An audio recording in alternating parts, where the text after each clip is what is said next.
Hello, pod lovers. Welcome to the new footballrumours.co.uk See You Next Tuesday podcast. That's right, this is a seminal and trailblazing moment in broadcasting history. One day you'll all look back on this snapshot in time and tell your grandchildren all about it. Okay, so new season, new format. So no more See You Next Thursday podcast, just a See You Next Tuesday one, where we'll be reviewing all the weekend's Premiership action and pertinent stories in the world of football in one pod. With the revamp, we're bringing in new panelists. This is to ensure a seamless transition in case anything was to happen to Ed047, as he's in the winters of his life. Before this turns into an obituary, let's introduce old and new. The legend in his own mind, Ed001. The legend that was 60 years ago, Ed025. Me, Eds666, and our new panelists, Ed047 from the Arsenal page, who unfortunately can't be with us today, and last but not least, Ken from the Man United page. Hello, guys. How are you? Can I just say, I think we've got a problem here. I think we've made a mistake. You were saying it was a seamless transition, you know, younger blood for when Billy's pops his clogs. But we've picked two old guys. They're not going to be here much longer than him. Mate, why are you telling us? You're HR. Yeah. I would just like to say I am in the first flush of youth. Guys, special welcome to Ken. Welcome, Ken. It's great to have you with us. Are you ready to share? Are you ready to share your footballing wisdom with the world? Yeah, absolutely. I've learned enough of it reading the Manchester United page. We have a lot of experts there, so I'm very knowledgeable on the game. I hope so, because we haven't got any, mate. All right, lads. Without further ado, let's put sexy back. Let's start with the weekend's Premiership games. First off, a game that kicked off Saturday morning, Fulham versus the Gooners. And this is where Ian would have kicked off, but he's not here, so somebody else take it away. Oh, who wants to do that one? Who was it? I forgot. It's top of the league. Do you see Arteta celebrating like he'd won the... To be honest, no, I didn't see that bit. He was super chuffed. 6 points, top of the league. All their signings working. I don't know. Was I the only one who thinks that they're still a bit like we're under Emery, where they're just getting lucky? You know, they're getting goals through luck rather than ability, and they still can't defend that well.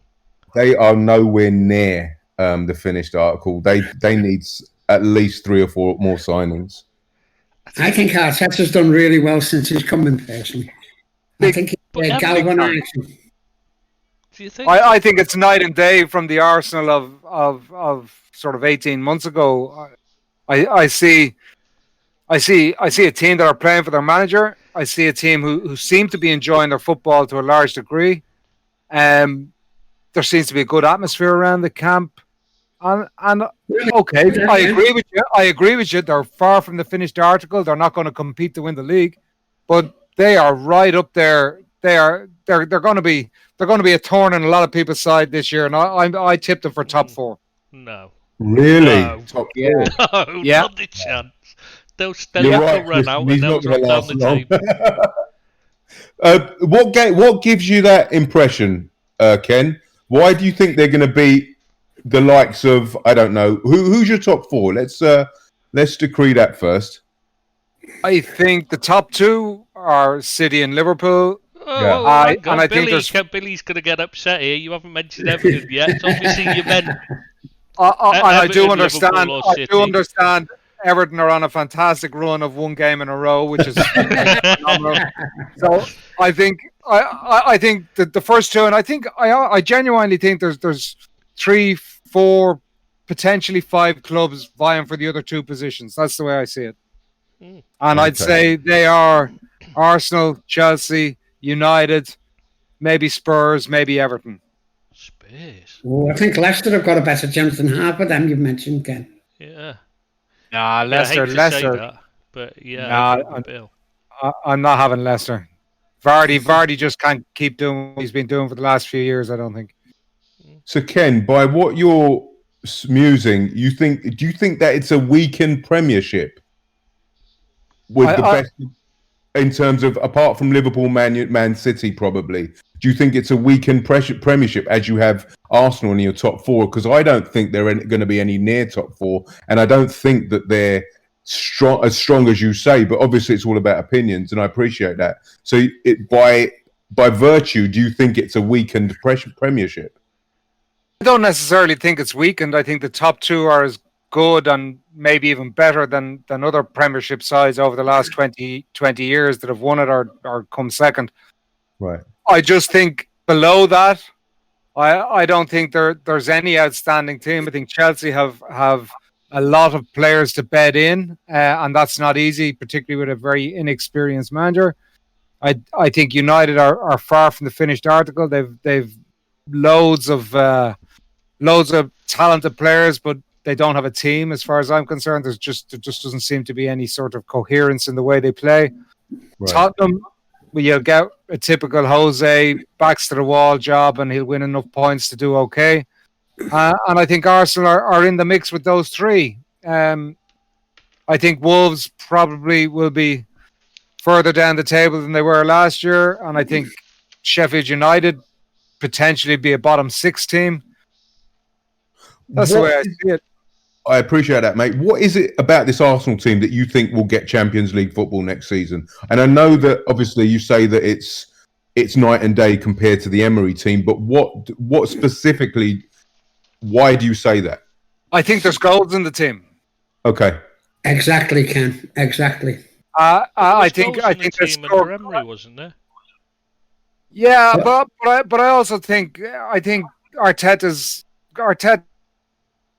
going to do a better job defensively, even though you wouldn't think so coming from Pep. But he played for a lot of managers with a lot of nous over his career, Arteta, and he won't be just taking what he learned from Pep, because there's big gaps there defensively. So I think he's just got his head screwed on. I think he's a good learner, and I don't know whether he's going to be a great manager, but I just think Arsenal can get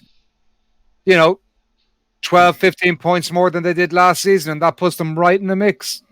He's signed two defenders for sure. They're better than what they had under Emery with Saliba and Gabriel. Saliba was already there. He was on loan for a year. Yeah, but he wasn't playing for Emery, was he? Yeah, but he wasn't. So, but you said he signed. He didn't sign them. Sorry. Yeah. What I'm saying is that they haven't played for Emery. These two defenders, so they're going to shore up the defense to a point. So I agree with you. I think Tierney's a massive upgrade on what's his name, Fat Man, the taxi fellow who helped out the taxi. Yeah, absolute tulip. He should be playing. Say that to his face. Well, let him come and visit me. He hasn't been to Ireland. I wish he would. Ken. I wish he would. No, honestly, I think Tierney's a massive upgrade. He hardly played last season as well. So, I think. I just think they're going to be in the mix. They're thereabouts. I wouldn't guarantee or I wouldn't put big money on it, but I just think they're going to be much improved. What about the COVID thing, though? I mean, we've seen lots of players already missing games, 10 days for the self-isolation after testing positive. Their squad's not strong. They haven't got any backup players. So if they lose anyone, they've not got a strong squad. That's what would worry me most of all with them. Do you not think that'll affect their chances of getting top four? I wouldn't have thought so personally, because there's very few footballers are getting it at the moment, and you got to be pretty unlucky if 2 or 3 of them go down at the same time from the one position. I wouldn't be over.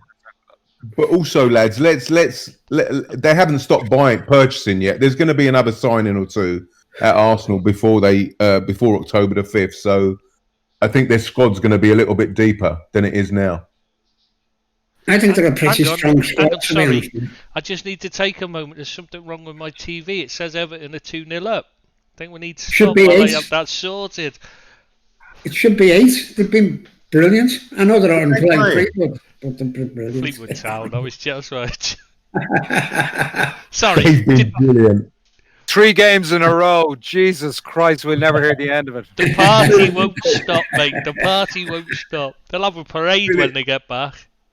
You'll take any result, wouldn't you, Billy, now? Absolutely.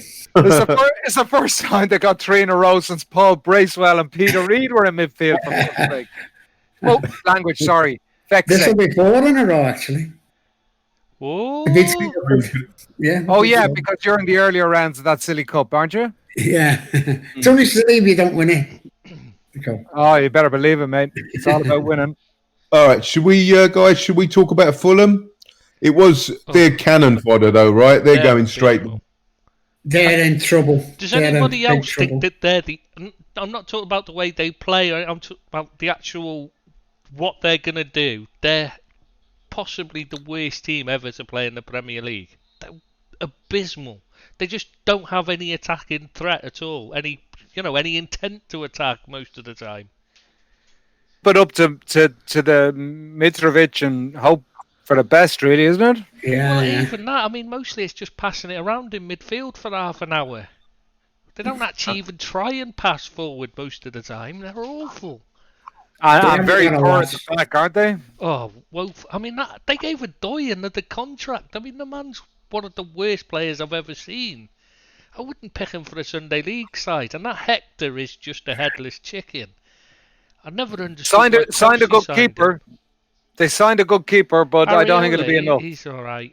He's very I don't think it'll be enough. He's a bit wayward. Very inconsistent. Makes a lot of errors. Aren't they looking to sign Lookman? Yeah, they are, yeah. Yeah. Where's he at now, Billy? Red Bull, something like that, is he? Or where is he at? Yeah, he was, yeah. He was at Red Bull. I'm not sure whether he moved on from there, but he did go to Red Bull. Right. Isn't he at Leipzig? Yeah, Red Bull Leipzig. Red Bull Leipzig. Yeah. It's RB Leipzig. They're not allowed to call it Red Bull, remember? That's why it's RB. Yeah. Yeah, I think I'd have Fulham down in my bottom 3 anyway. Bottom, Cool. I think they'll finish bottom. They're awful. Absolutely hopeless. Scott Parker's clueless. He just wants them to pass it around. Doesn't actually want them to win. If you know what I mean. It's possession for the sake of possession. I just think it's a big step up. I've been honest. I thought Parker did a good job there last year, particularly to get automatic promotion. Did you get automatic promotion? No, they got up in the playoffs. They beat Brentford. Playoffs, they weren't good. They weren't good in the playoffs either.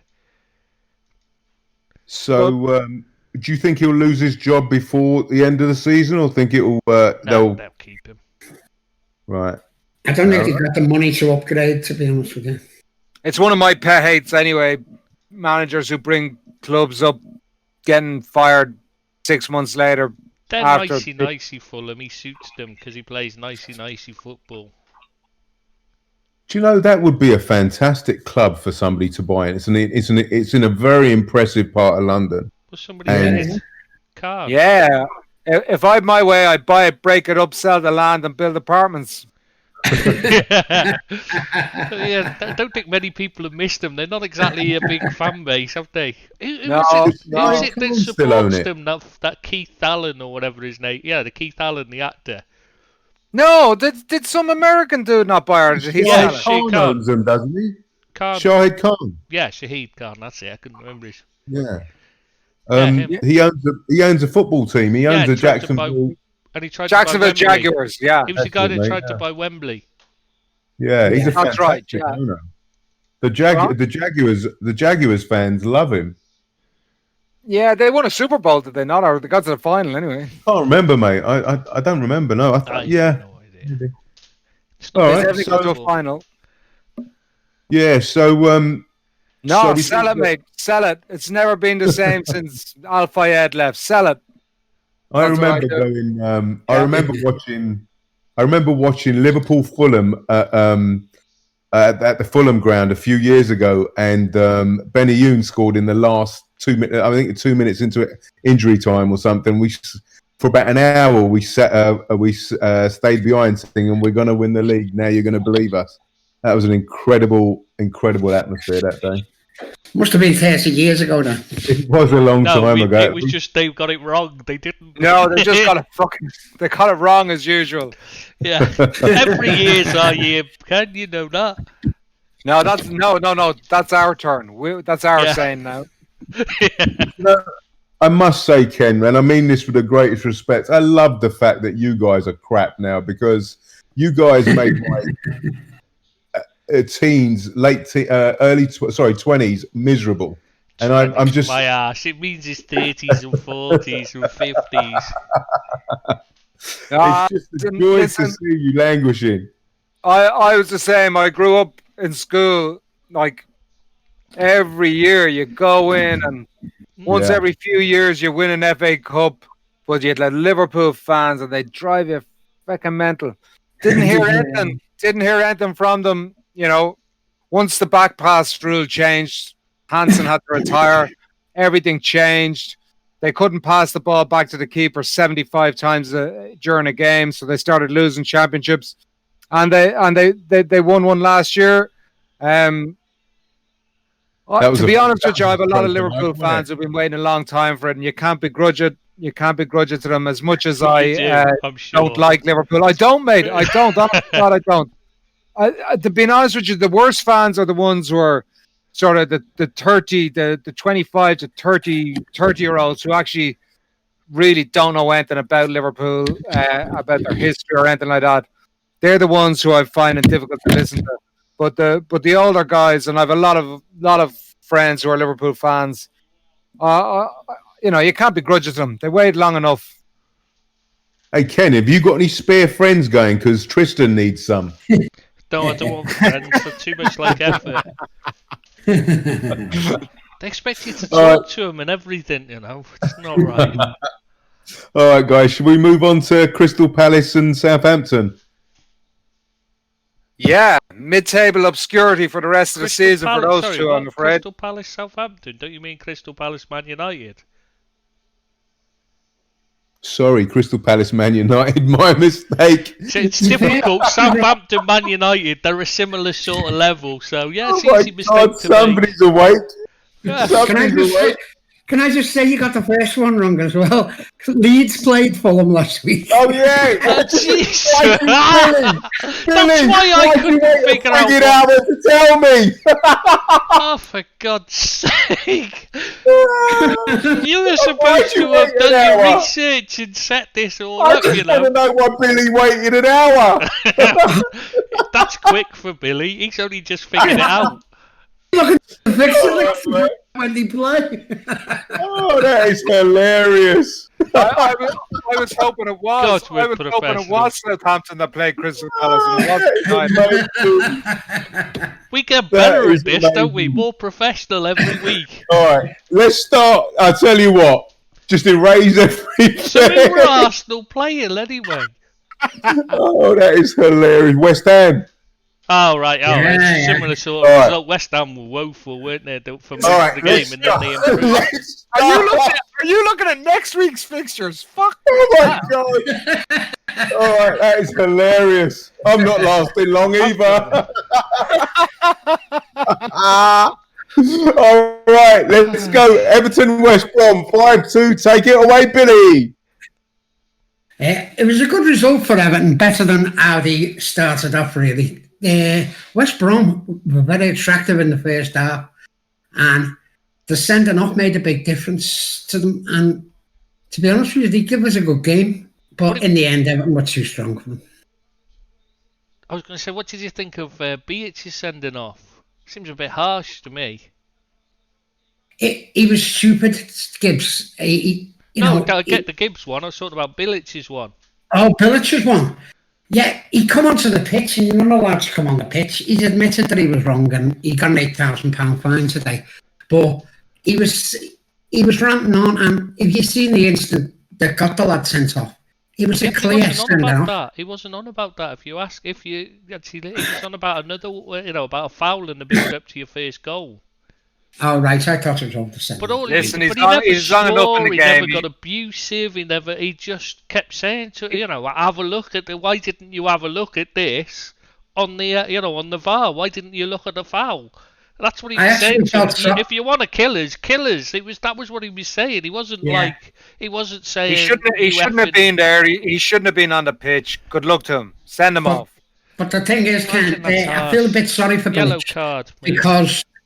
because the two teams come off as opposite sides, so he had no chance of speaking to the referee off the pitch. So that's why he went on. So I feel a bit sorry for him in that way. But you can't go on as a referee and rant and rave like he did. He was out of order. He did rant and rave. He just seemed like he was... like the he was making terrible hand gestures towards him. I just thought the way Mike Dean acted was out of order. He was so disrespectful and rude to him when he tried to have a word. And I think myself that if anyone should have been punished for the attitude, Mike Dean's attitude was disgraceful. You can't just treat people like that with such utter disrespect. It does antagonise, and he's a horrible little man anyway, Mike Dean, isn't he? Yeah, Mike Dean's an infamous antagonist and egoist. Yeah, and yet he came across so well when he did that Peter Crouch podcast. He came across as such a nice guy, and you're thinking, this can't be the same guy. The same strutting little bell end that we see on the pitch every week. Yeah, but you come across nice in podcasts. No, I don't. Nobody's ever said I come across nice in anything. In fairness, I find that referees, and listen, it's no different than Sunday League referees in your local pub league.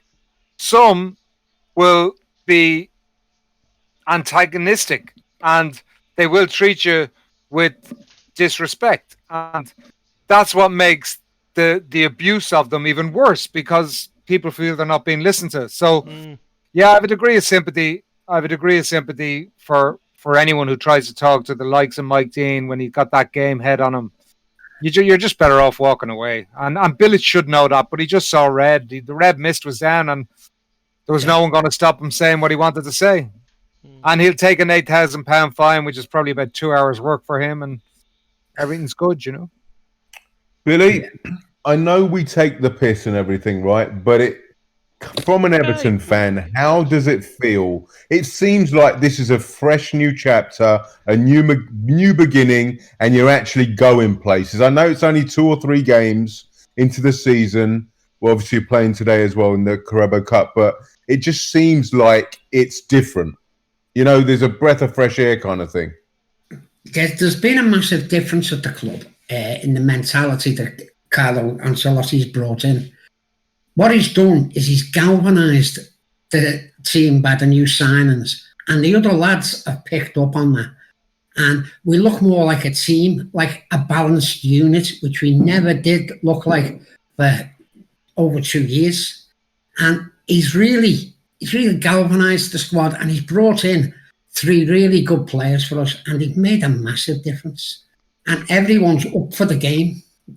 And I still think we need a couple of players, but at the moment, we're flying, and we can't bonus anything like that, I think what he's brought is experience and respect. The players at the club, everybody at the club respects him, and that's a great start. Yeah, it is. Yeah, absolutely. Agree. Yeah. He's a big name at a club that didn't feel it was a big club after so many years in the doldrums. And so it's given them back their self-respect, I think. Yeah, I'd agree with that. It's made them think once again, you know what, we're a big club. But then they sign James Rodriguez and go on about the social media followers, and you just think, oh God, you've just ruined it all.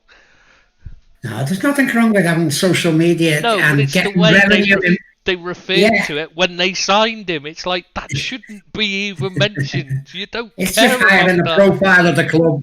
Yeah, but that should you want people in South America looking for Everton results, don't you? You want to be a worldwide club. They're still figuring out where the hell Everton is yet. I'm serious. In Spain, nobody knows. You say to them it's in Liverpool, and they're like, "Is it?" I love Everton. Always have. I really do like them. I thought it was Arsenal you loved. No, Everton are my second team. Definitely. It's funny when you don't live in England. It's not the same tribalism about football teams that there is in England. So it's okay here. If you like Manchester United, you don't have to hate Leeds.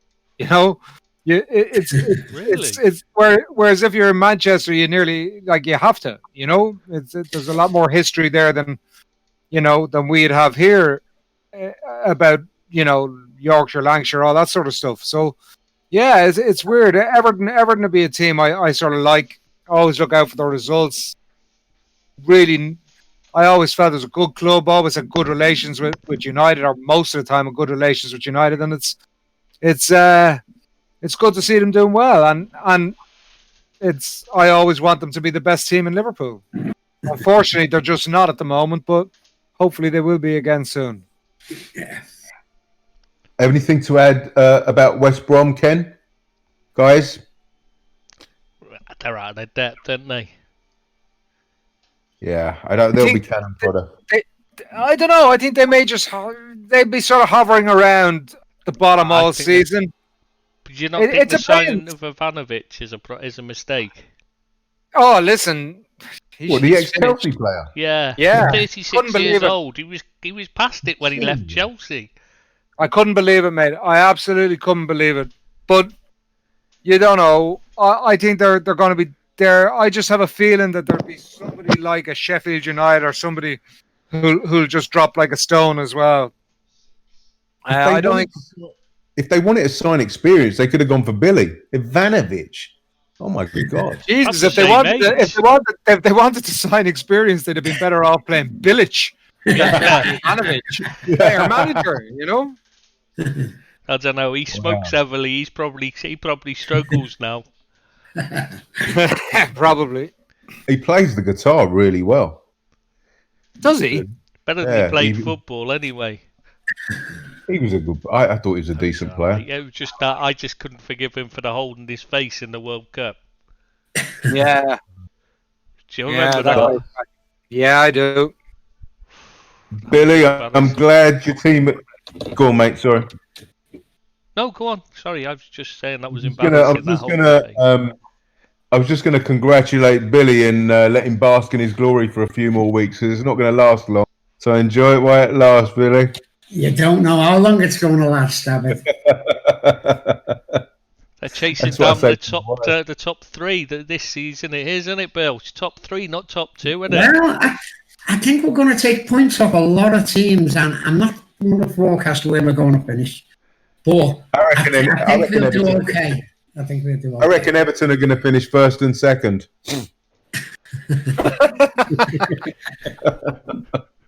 All right, guys, let's move on to Leeds United. Fulham played Leeds United this weekend, not Arsenal. 4-3 to Leeds United. Anybody want to take it up? It's the same old Leeds, weren't it? Bielsa, it's all out attack. Get caught out. They can't defend the set pieces. They can't defend pretty much full stop.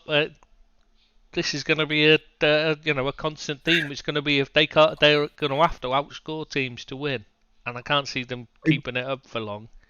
But I still fancy them to stay up. They've just signed Di Llorente, haven't they? Yeah. Being honest with you, love the coaching style. Love the coach himself. I've been following him for years and years. A really, really progressive coach many years ago. But Leeds are, not only do they have Basila, who's not a fantastic defensive coach at all, but they don't even have any good defenders. Their defenders look weak. I think they'll stay up. They'll do enough against the teams around them. But I think Bamford's a good player. He'll score goals. Seriously? Yeah, listen, mate. The guy scores goals. You don't have to be a top-notch footballer, but I just think he scores goals, and really, I do like him for that. But he's got a terrible record for scoring goals. Last season, he would miss 20 chances, like open goals a season, a match. Like, he was dreadful for them. No, I think he's good. I think Tristan is incredulous because we spent about an hour and a half slagging Bamford off last week. So, Fleetwood has scored. No, I think he leads the line well for him. He's essential to make the team play, and I'd agree with that. Works hard, but he's just not a goal scorer. you know, you give him enough chances, he scores goals. I think he'll do all right. Me enough chances, I'd score goals. That's not a good goal scorer. I don't know. It's not the amount. It's the amount of times you get in there to get the chances. It's a lot to be said for that as well. Oh, well done, Pickford. Don't tell me saved something. Pickford made a save with his little arm. No, he didn't. He kicked the ball to one of their players, and they scored. All right. To be fair, he was closed down quick, but he was dallying on the ball again.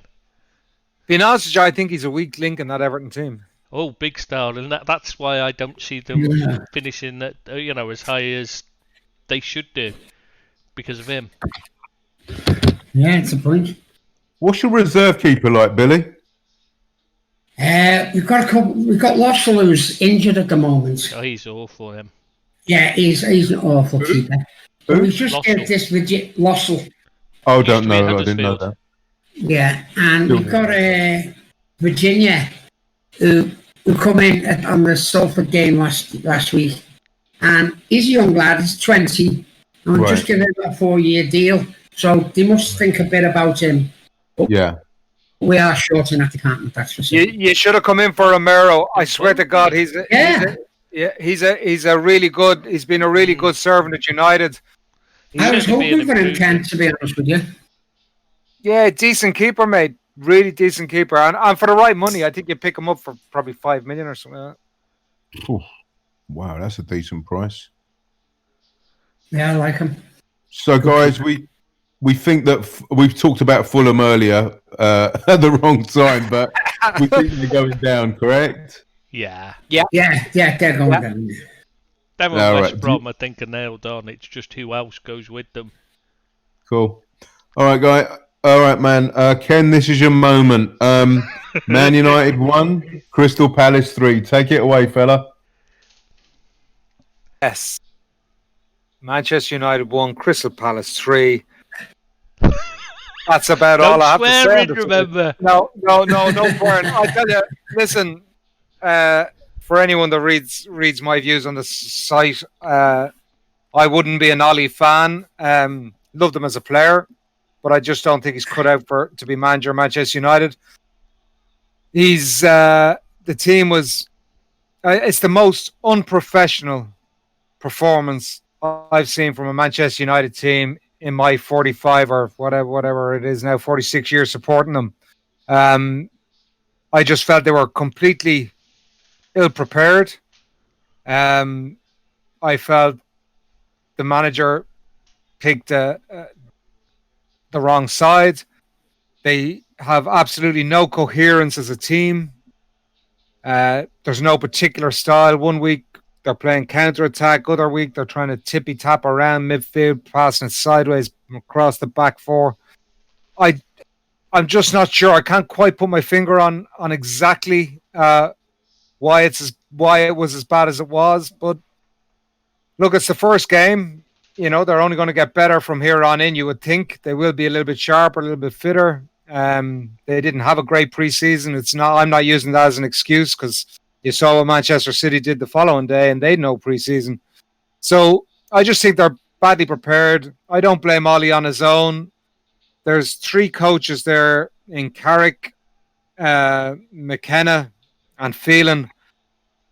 Like, they wouldn't inspire me to get out of bed in the morning. They're a dour bunch, and I put Ollie with that. They're a dour bunch. They're just dour, and their football is dour. And there's a lot of fans were happy with the run they went on and finished 3rd, which was to credit them. They went 15 games unbeaten last season, but the football was crap. Too many games won on a penalty. Struggling to score from open play in the last 6 games of the season. Struggled against Luton last night to score from open play. 88 minutes before they get a goal from open play. It's a crap watch for me at the moment. There's a few real chinks of light in the likes of Greenwood, definitely. Fernandez. I like Van de Beek. I like Rashford. I like Wan-Bissaka. I think he's a lot to offer if he was properly coached. And obviously Couple there's of good goals. Marshall. Tony Marshall is. Listen, I don't like him personally, but he's been doing a good job for the team, so I can't criticize him. I can't. I don't. Would it be fair to say that United have got a lot of good players, but they're not a very good side? But that's because they don't have a very good coach. And Yeah. there's There's a few players there with attitude whose attitude is wrong. Marshall doesn't look to have a very good attitude to me. And the same with Alexa Pogba. They don't seem to have the mentality that United players over the past have had. Both to be out the door for me. And I know that sounds incredulous because Martial is, played well. He scored a lot of goals last year. Yeah. His first year as a centre forward. But for me, he just flits in and out of games all the time. He turns it on when he wants, particularly when the sun is shining and everything is going well in the game. His runs off the ball have improved massively over the last 6 months. I have to say that. But being honest with you, I'd have him out the door. Out the door. I'd have Pogba with him, two of them, suitcases on the way down the driveway. Can't be dealing with them. Pogba doesn't want to be there. So you don't force a player to be where he doesn't want to be. He should have been let go a year and a half ago. He just doesn't want to be there. So Ken, I've got two questions for you, pal. Go, Paul. Okay. I think your problems, and I want to hear your opinion. Sure. I think your opinions stem, I think you alluded to it a second ago, from the coaching staff and the management. I believe, and do you agree, and Billy and Tristan chip in, I believe that you need a roots and all cleanup of your coaching staff and your management. And I said it on the site the other day, I think you need to pay whatever it needs, whatever it takes for Nagelsmann to get to the club, bring his own staff and start again. Right. Number two, I want to know your best Man United lineup today. Oh, okay. First point first, and I'll let the other guys chip in. No issue. There are problems above the coaching staff in terms of the club structure, right? Okay, we all accept that. I think every fan knows that there's no minister or director of football. There's a couple of bankers seem to be doing all the negotiations, and all Judge is not doing a good job. We know that Matt Judge is not doing a good job, right? But below him, as you say, a root and branch clear out of the coaching staff, of the coaching philosophy at first team level. I think they're doing a very good job at youth level, to be fair, all right? And I would say the first team, I will bring in a whole new regime, coaches and everything. Right. I think every United supporter accepts that there's a lot of problems in the club. But the question that he must answer as manager, or supporters must make their own mind up, is Ole Solskjaer getting the best out of the players he has? The answer to me for that is no. A couple of prime examples. You give Aaron Wan-Bissaka to Klopp or to Pep, and he'd make him a completely different animal. Completely. The same I could say for Rashford. I could say the same potentially for Greenwood. Even James would look a much better player under a manager who taught him how to use the strengths that he has. I just don't think Ole is rounded enough. His coaching staff are not rounded enough. They don't have the experience.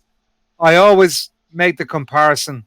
It's like giving a greengrocer, your local greengrocer, the job of running Tesco PLC. He just doesn't have the experience. And I'm sorry, that's the way I feel. And the football is some of the worst I've watched at United since Dave Sexton was manager in the 70s. You say how long you last? Pardon? How long I can't disagree with you on them points. Go on, Billy. Go on, Tristan. You go. You take it away. Go on, Tris. I was just going to say, how much of a problem do you think is down? How much of this problem with the playing style and the coaching and that is down to Mike Phelan? Because when he was there under Ferguson, that was a period when the fans were absolutely hating it and constantly complaining about how bad the football was, how dire it was under Phelan when he was there. So I never understood why they brought him back in the first place. Do you think that he's the major problem, or is it more than that? I don't see how he can be the major problem when the person above him has the final say. So Yeah, I get he that. can't be the major problem. He may be in the manager's ear. He may be trying to convince and cajole things along his way. But at the end of the day, if it's not right, Ollie should be firing him. But he's not, because he hasn't got the balls and he doesn't know what to do. I just think they haven't got the respect of the players. Oh my No. God. Pickford just fluffed it. No, I don't think they do. Oh my God.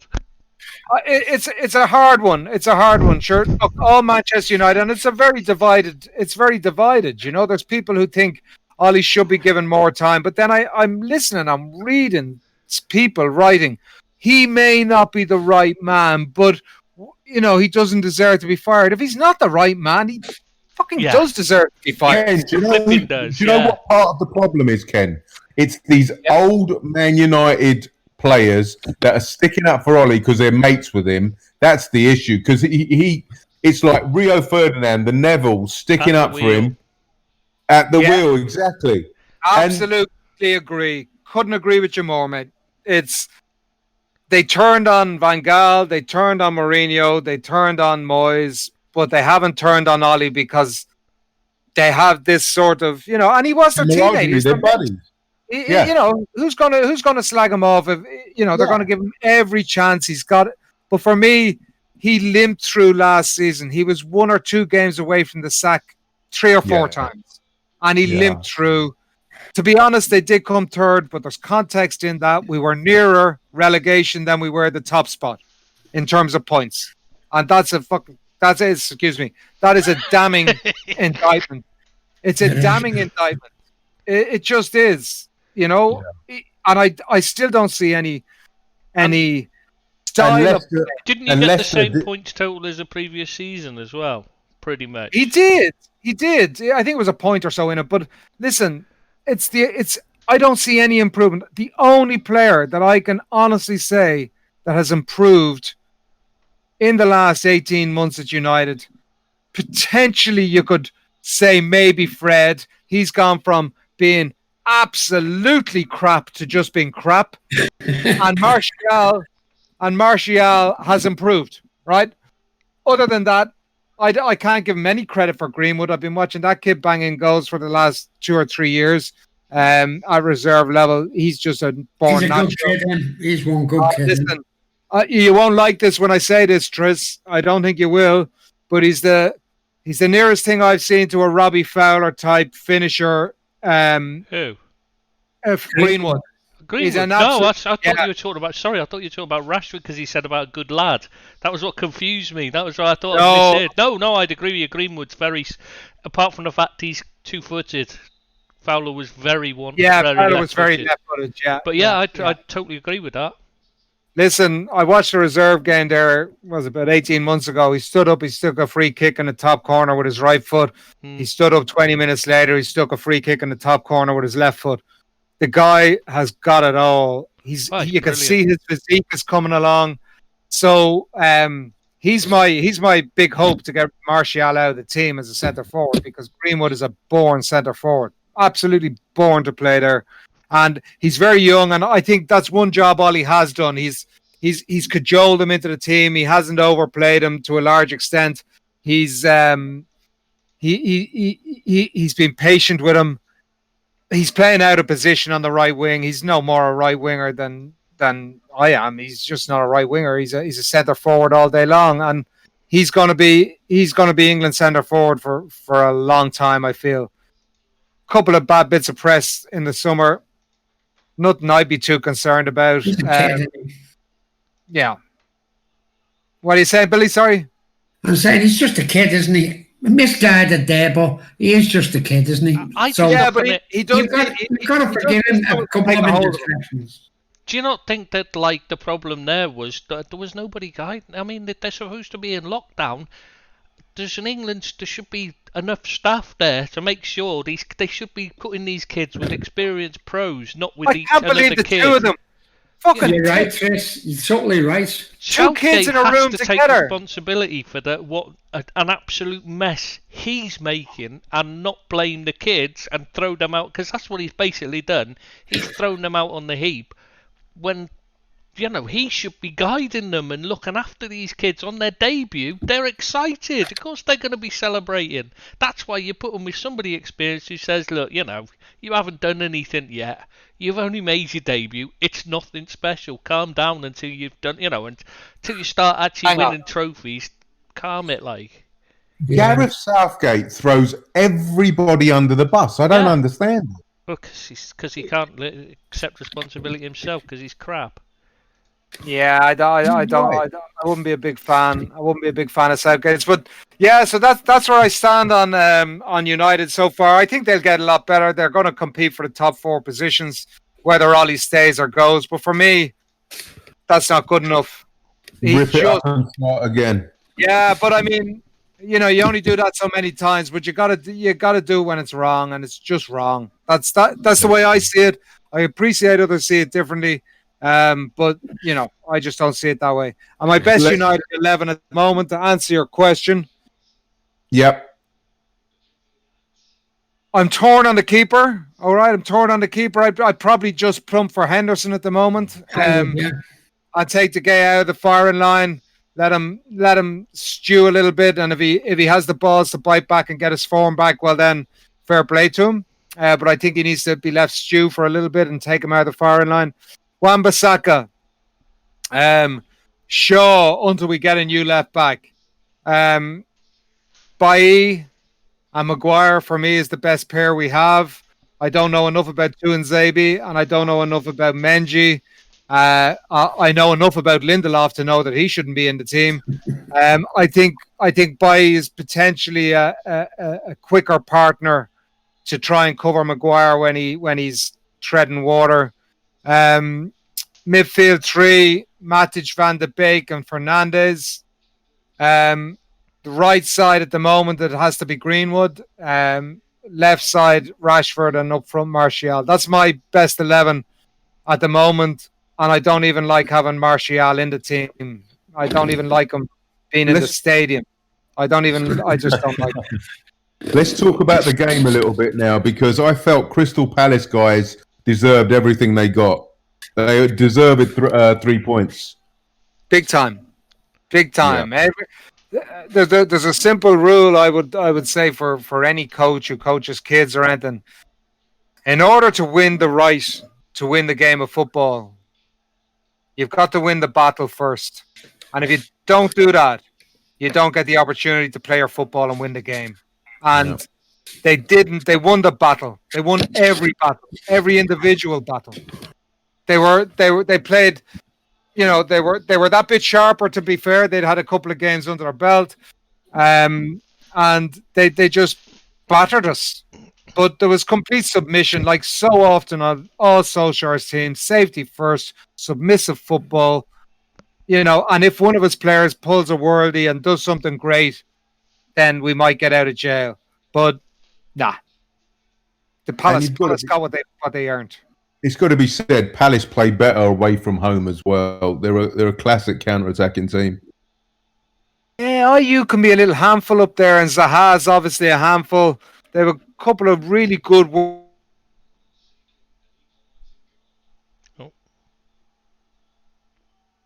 Have you gone off? Oh, I apologise. It seems like I'll have to pause it rather than. No. Yeah, IU and Zaha, so they're a big handful up front. For me, the guys in midfield, real workman-like performers.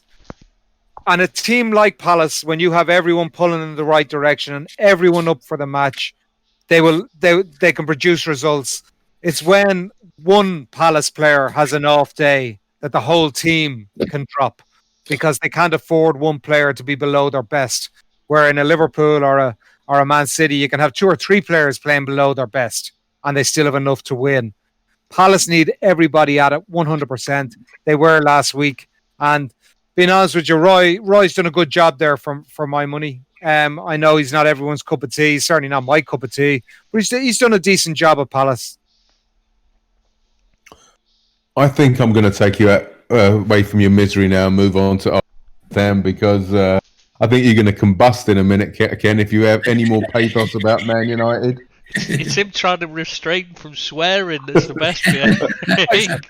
I told Tristan I've been practicing all week. All week I've been practicing. I've been changing to feck and to that sort of stuff all the time. And it's like Father Ted, isn't it? It's exactly what it is like. I've been so good, and then you fucking mention Ollie. What are you having to do? I never thought I'd see the day where Billy was upbeat and happy about his football team, and Man United supporters are downbeat about theirs.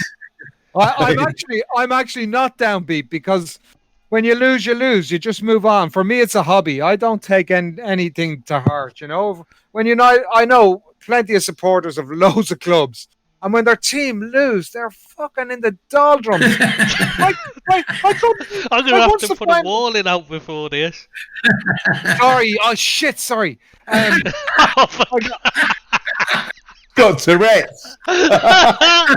Oh, no. I'm so Tourette's falling out before it. Just say, it's okay, he's Irish. Yeah. We're never going to get Apple or Spotify coming out offering us massive money now. You've just bought our that's it. We've just lost our contracts. Yeah, but you gotta say it's not easy doing these things and trying to hold your frustration back. Doesn't matter anyway. No one listens.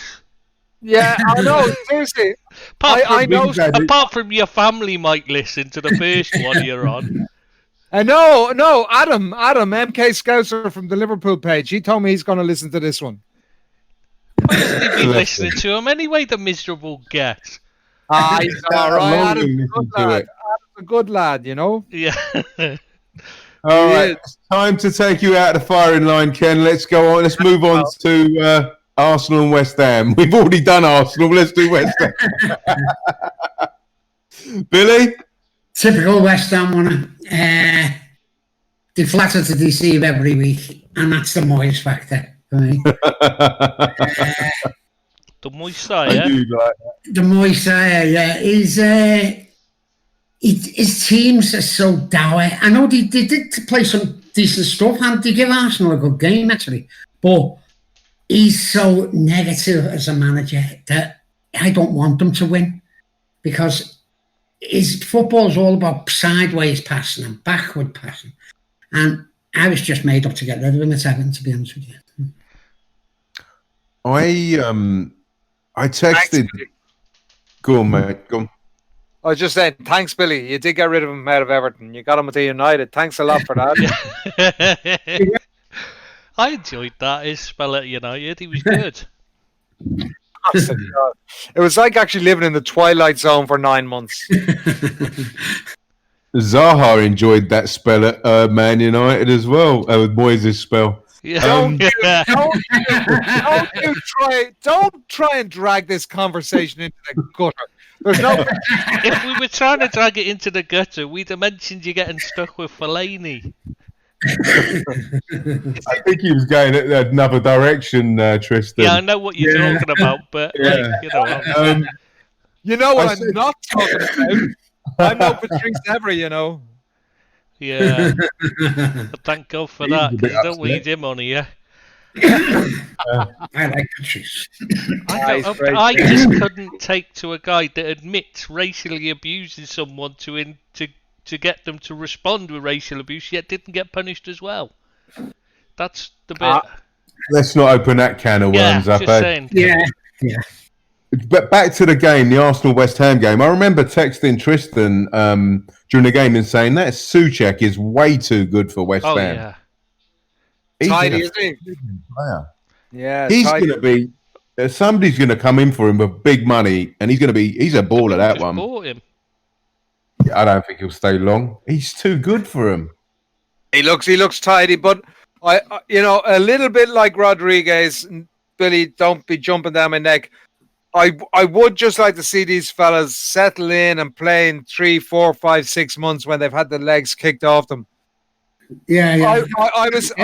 I spoke to a guy who used to play in the Premiership and played over 400 games. He lives up beside me here, and he was telling me that the foreigners that came to play in the Premiership when he was there, players who were coming from the French league and the Spanish league and didn't have any British backgrounds, they described playing in the Premiership as playing a different sport to the one that they used to play in Spain or Italy or France or wherever it may be. It's like a completely different game. I thought you were going to say it's a completely different country. It's still a different game. I mean, Klopp had to adjust, before he started. Pep had to as well. He couldn't, he didn't just jump in and they won everything. He had to adjust first, and Klopp did. They had to alter their style to suit the way the English game is. It is different. It's like a different sport. It's played at a different pace, the intensity, and they say that they train they play twice as hard, and they train about half as hard as they did on the continent. Yeah, that's changing. All right, there's very few clubs doing double and triple sessions, and they would do that all the way Liverpool through the and season. City both do. Yeah, well, that's why they're winning. Exactly. Half the Premiership clubs are going around the bloody children's hospitals at 2:00 on a fucking, Tuesday afternoon giving out toys. Can you not do that at 8 They o'clock? usually at home with their, phoning up Instagram models, see if they want to go anywhere, and they usually, flying them off around the world on a Tuesday afternoon. Yeah. Well, Wouldn't you? Whatever they do, they should be training. Simple. Yeah, Tristan wouldn't be, because that'd be getting out of the house, and he don't want to do Exactly, something I'm like not doing that. No way. It'd be like too much like spending money for Tristan. Exactly. It's right. I'm not having that. If it's not free, I don't want it. Right, back to West Ham. Anyone got any feelings on Antonio up front? I like him as a player. Just a bit clumsy and that. He's just a blunder. He just blunders through. It just always. He's a grafter, though, isn't he? I like the fact that he works his ass off, but he'll get into it at some point and they're going to struggle because they've got nobody else. They've got nobody else to score goals. I think he's at his level, to be honest, Billy. And if you sign him, for example, I know you're not suggesting that, but if you're just going to have another Iwobi on your hands. There's some people, and I'm convinced that they're at the right club, and that's the club they should be with. That's where they're going to play their best football. I think somebody like Vardy, if he'd ever moved to, remember he was going to go to Arsenal that time. I just think sometimes when your environment's right, your family life is right, everything is right, you're well respected in the club, you're the main man, don't move. Don't move. Because you're not going to replicate it somewhere else. Right, where are we up to now? I agree with that. Yeah. Southampton and Tottenham. Southampton 2, Tottenham 5. I thought that was a bit of a turn up for the books. I don't think did Tottenham really deserve it. I'm not convinced they did. They were that much better. I think it flattered them, the scoreline. Yeah. Harry Kane had a really good game for Tottenham. I know Son scored 4 goals and, fair play to him. But Harry Kane was involved in all the goals, and I think he's a quality player. He looks much better when he's playing. When he plays as a creative influence rather than just an out-and-out striker. I think Kane's at his best. I'd agree with that, Chris. Billy, when you talk, I was just saying there about Vardy, I actually think Kane is the exact same. I think Kane should never leave Tottenham. I think it's just his club, and that's where he should be playing.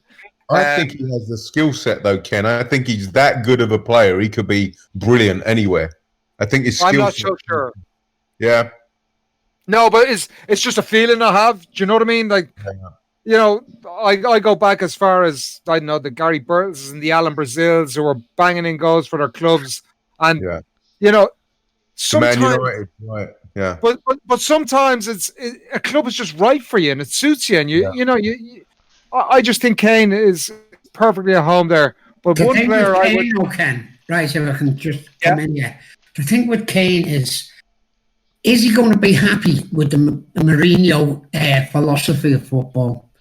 He like his strengths are playing in the hole and making chances, scoring chances.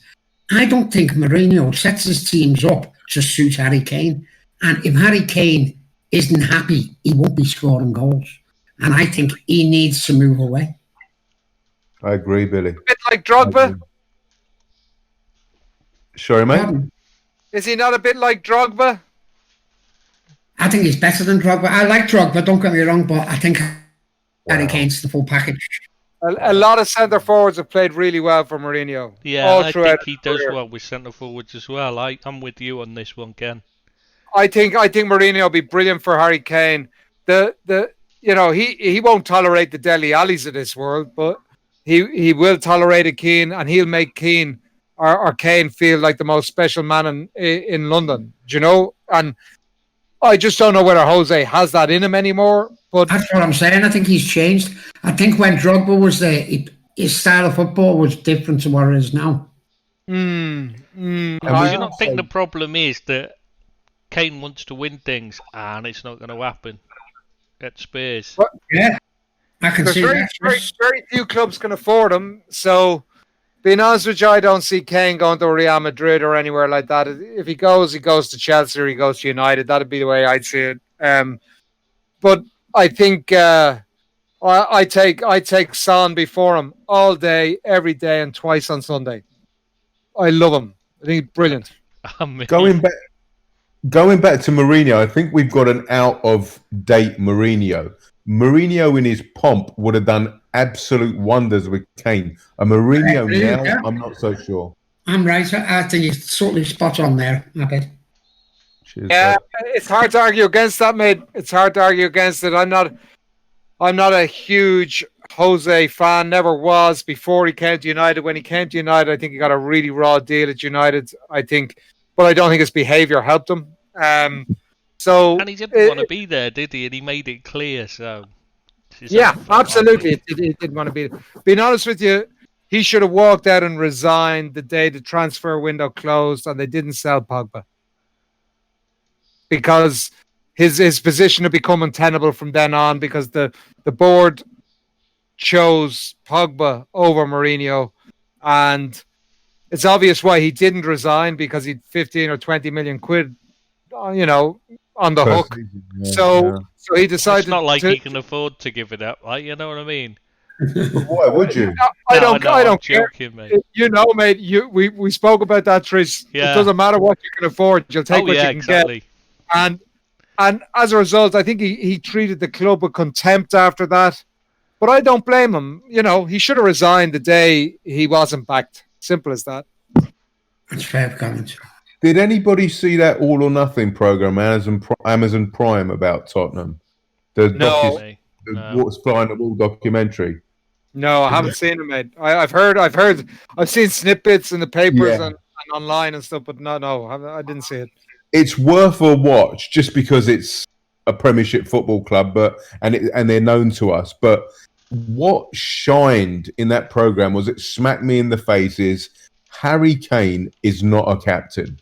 He doesn't do any captainy things. He doesn't galvanise. I mean, the speeches he was giving at half-time and before the game, it was just like incoherent. You couldn't even understand what he was saying. It was just, there's nothing about him that's captain material. You should, guys, honestly, watch it just to see what I'm saying. Yeah, I'd be interested to see that, actually. Yeah. All right, guys, should we, so we think that Tottenham are just top six? No, not top six for me. I think they're going to struggle. Okay. I think 6 to 8, somewhere around. A lot lower than I think they'll compete for top 4. They'll compete, but that's only because it's going to be really tight. and everybody's going to be in that kind of battle for me. I think it's because it's such an odd season. Yeah. I think maybe 3 to 6, somewhere in there. 3 to 6. That's But I still think they won't play. They're never going to, produce good performances that you think, wow, that was brilliant, and you go home cheer because they were not good to watch against Southampton. I know they got the 5 goals, but they didn't play like a team that were. Well, you know what I mean? It wasn't an exciting performance. We have to mention here now. You'd be remiss of mention when you say performance, the signing of Gareth Bale and Reguilon from Madrid, who are both. Let's face it, that's a new left side. So Reguilon's meant to be fantastic, and Bale is well. I'm not sure what to make of Bale, to be honest. Whether they're not going to get the Bale of 7 years ago, but it gives them something at least. It may not give them that. Fit. Yeah. So the performance level will be. There's an uptick on the performance level, and also that will affect the position that they finished in the league. I don't disagree. I think they've improved their squad from last year. People talk about the run Solskjaer went on. Mourinho earned 2 points less than Solskjaer since he took over Tottenham. Right. I think the problem I see with them is his treatment of Ndombele. He's decided he always has one man he treats appallingly, and he decides, I don't know why, but he does it with everyone. When he first joined Chelsea, fed Chelsea his first time round, it was Joe Cole. Destroyed his confidence. Ndombele, it's not just their record signing, he's their best. He was their best player when he joined, and he's treated him like crap. Ndombele's on £200,000 a week. He's the second highest earner apart from Bale. No, why would you do that? Kane's on Kane, contract obviously, that can't be. I'll tell you why. Go on, Ken. He needs money to invest. He's a saleable asset. He's a high earner. Gets him off the books. He could maybe get 2 players in. That's the reason why. Ndombele's better than anybody he's going to bring in to replace him. He doesn't fancy him. So that's what it is. Dele Alli's the same. He doesn't fancy him. 2 huge earners. No coincidence. They're 2 of the top earners in the club, right? To be fair, Ali was playing poor when he arrived, though, so I can understand that one. Both can command a reasonable sort of income if they sell them, or he has his eye on Skriniar at Inter Milan, and they have their eye on Ndombele. So I think you'll see something happen there with one going to Inter Milan and possibly Skriniar coming over. So he's a good player, Skriniar. Yeah, he's half decent. So that'll be. I just think he needs to sell someone. They need to generate some funds. A bit like Arteta is trying to do with a couple of his lads. He needs to generate some funds. He's a saleable asset. He's not in the team. Therefore, he's a saleable asset. Do you think Bale is going to be the same as what James Rodriguez is for Everton? A player who's not going to play every game, because I don't think James will as well either. Yeah. And they're going to hide the profile of the club. He's going to do things that are special, which Bale is exactly the same. At the best, the world class. And they're going to do things and they're going to lift the club, but he won't play every game. But they'll give you a better chance of finishing higher in the league. 100% agree, and really well put, Billy. I think they're top 6 material, anywhere 3rd to 6. Nothing would surprise me in any of those positions. Billy, how long do you expect James to be at the football club? He's already retired, hasn't he? He'll be there for 2 years. Gotcha. This year and next year, for me. Yeah. He's 30, isn't he? 29, 30? 29. 29, yeah, so... I don't see him making another big move. This is it. Yeah. Oh, no, I think you might have him for a while. No, I think he's not going to be earning top dollar at Everton, I wouldn't have thought. They got him pretty much on a free. Yeah. They'd be able to knock him off for a couple of years for 15, 20 million easy. I think he's there for... Well, it depends on Carlo, though, I think. They may not want him to go. He might be pulling up trees. It's a bit early to say. Yeah, That's another good point. How long do you guys think Carlo will be? I think Carlo will be there for 3 years. You think I he's think satisfied contract? progress, Billy. Yeah, I think he wants the job, and I think he's doing a good job. And I can't see why he'd want to go anywhere else if he can build his own team, and he's allowed the freedom with the money and of the players, and he gets the club to where he wants them to be. I think there's no reason why he should go. Yeah. The only concern I would have is if AC Milan calling again, because that's his club. Yeah, I can see that. That's his club. So I think if they did come calling and they were in a better position to help him to be able to compete and getting out of their financial mess, he'd be the man I'd be looking for if I was AC Milan. So, but if he's doing a good job at Everton and making progress, and I think he will, because he's a good football manager with good experience, knows his way around, knows how to get what he can out of a team. I think I'd like him to stay there. I hope he does, Billy. And he attracts players as well because of his reputation, and that's great for the club. How did we end up how do we do this every time? We were talking about Southampton Spurs.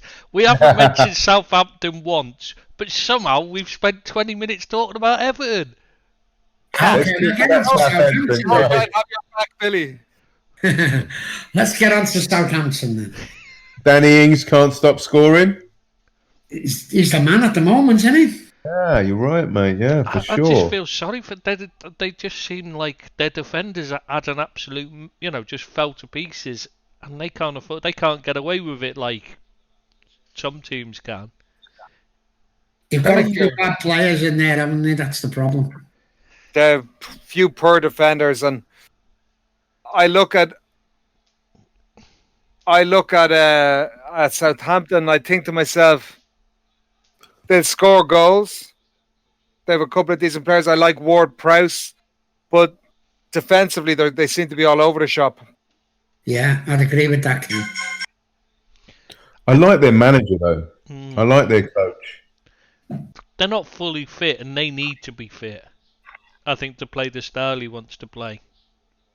I think that's a big problem. So they'll improve as the season goes on, like they did last season. Well, their pressing game needs to work when they're fit. Yeah. Yeah, you can't press like mad when you can only last 30 minutes. Like. Yeah, I don't know. Southampton's another team. I sort of a little bit of a soft spot for Southampton. I hope he. I didn't want them relegated last year, and he turned it around really nice. Their manager seems like a real hard-working, real honest pro, and I'd like to see them stay up. You're talking about Ken. You alluded to earlier, Ollie being 1 or 2 games from the sack.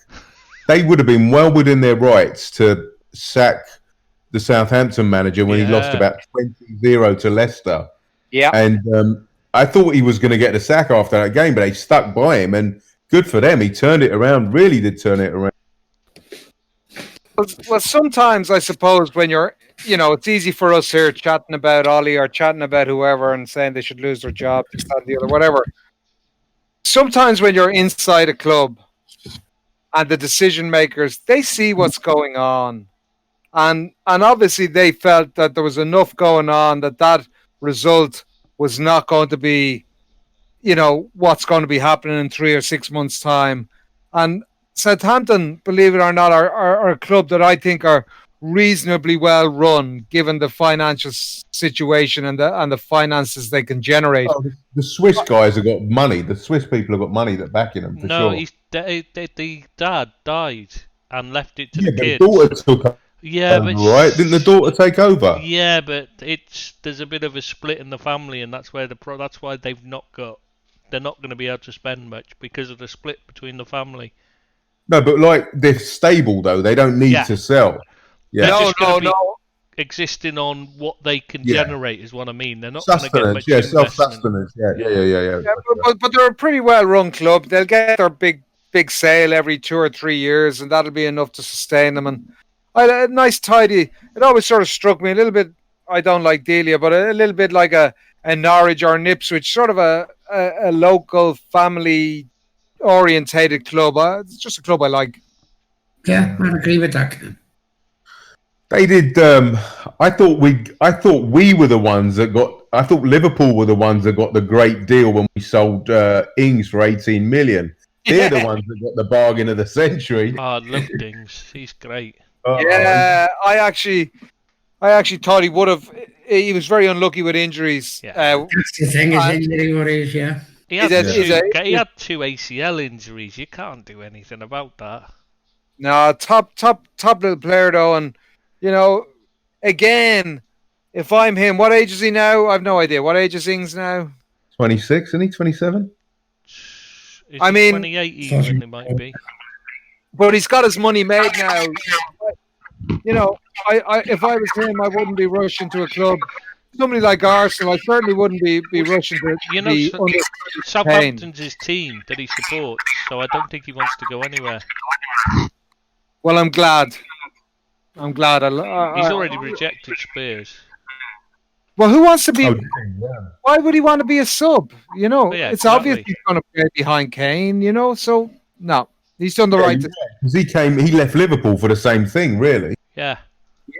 He's a sub at Liverpool, yeah, and he would have been. He's a fantastic substitute for Firmino. Yeah, 28. I agree with you. checked. I agree with you. That's okay making that move to when you're 22, 23, when you're trying to break into a big club.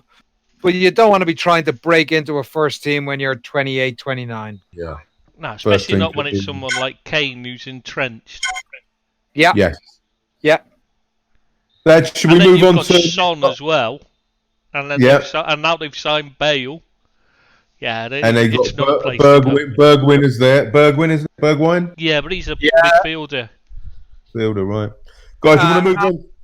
Yeah. So, should we go on to Newcastle Brighton? Yeah. Yeah. Been very impressed with Brighton, I must say. Me too. Yeah, I agree, Bill. I agree, mate. Good work. As a manager, for sure. Yeah. He's done really well there. Really well. Myself and Trish were talking about him. What's that, Tristan? He's taken a few pelters in the media last year because he didn't have much better record than Chris Hughton. Because obviously Chris Hughton's one of the nicest guys in football. Everyone loves him. So replacing him has been is going to be always a poison chalice a bit of. So when his record wasn't that much better than Hughton's, people were questioning it in the media because they all love Chris Hughton. But I think now he's starting to prove that it was the right decision to extend his contract and that. I agree, mate. And they're playing a nice brand of football. We spoke earlier, Tris. One of my standout players from the first 2 weekends of the season has been their right back, Lamptey, a young kid they got from Chelsea. He's been a breath of fresh air. I described him as like Sean Wright Phillips on speed. He's just he's just running around there like an absolute Duracell bunny up and down that line. Maybe a little weak defensively, as Trish said, but he's just great to watch. I love watching his enthusiasm, his will to play the game, and to be working and trying hard. I just love watching him play. And I think if every team had one or two of him in it, you're a better team. He just wants to. He just seems to can't believe he's playing first team football and he's out there giving it everything with no little amount of quality as well. He's been really decent. He is a right wing back, right, and not a right winger. Midfielder. He's a midfielder, really. That's where he mostly played for Chelsea and youth. Because he every time you see him play, he's always on the attack, but you forget he's meant to be a defender as well. I think Brighton set up deliberately to use him as an attacking threat rather than as a defender. I think that's what they're trying to do. Yeah, I agree. Successfully as well. Well, he's great going forward. Yeah, he is. You're right, Ken. He's an engine, like an Energizer bunny.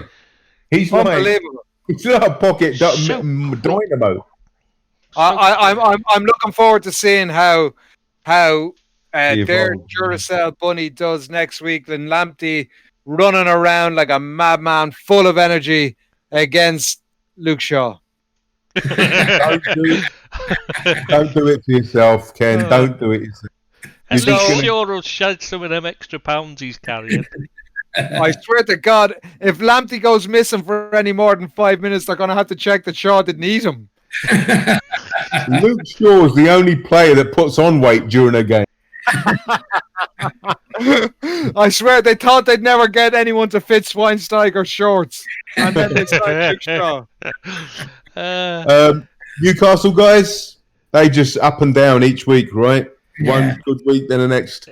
They They're haven't got a terrible. real quality of play, have they? They've got no good. You know what I mean? They haven't got a good setup to play good good quality I possession actually think football or anything. that's exactly the nail on the head as far as I'm concerned, Tris. They're not set up to play possession football. They've signed the lad from Bournemouth to play up front. He's a handful. Okay, he's a decent enough player. He lead the line quite well. They have Maxi Man or whatever his name is. Maxi Pad. What's his name? I don't know. What's his Sam name? Call him Maximan. Gucci Man. Yeah.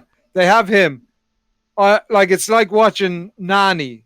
You know, 1 minute he's brilliant, next minute he looks like a fella that should be playing for the Dog and Duck.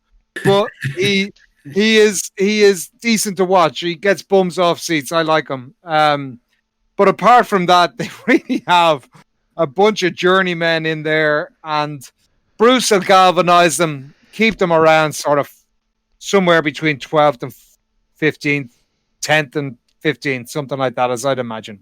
And that'll be a good 26th, season. 28th. Nothing. I was just saying that it was a silly joke. Don't worry about it. It just went. Everybody went silent and killed it. Though I'm sorry, Ken. You.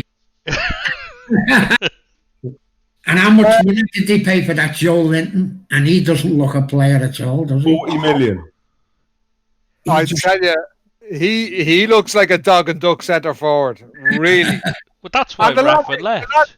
The lad they got from America doesn't seem to be much better to me. He Almiron. flatters Steve. He's a bit pansy-ish, is he? I don't know. He runs around a lot. There's a lot of hard work, but he just doesn't seem to have a very good brain on him. I don't. Is that because he's not surrounded by good players, or is it he's not good? I think he's in a different thing to flourish. I'd say it's a bit of he's not quite developed enough, on the tactical and technical side of the game. Because of playing in the MLS, it's a much easier, much slower. So you've got time to see everything. You know what I mean?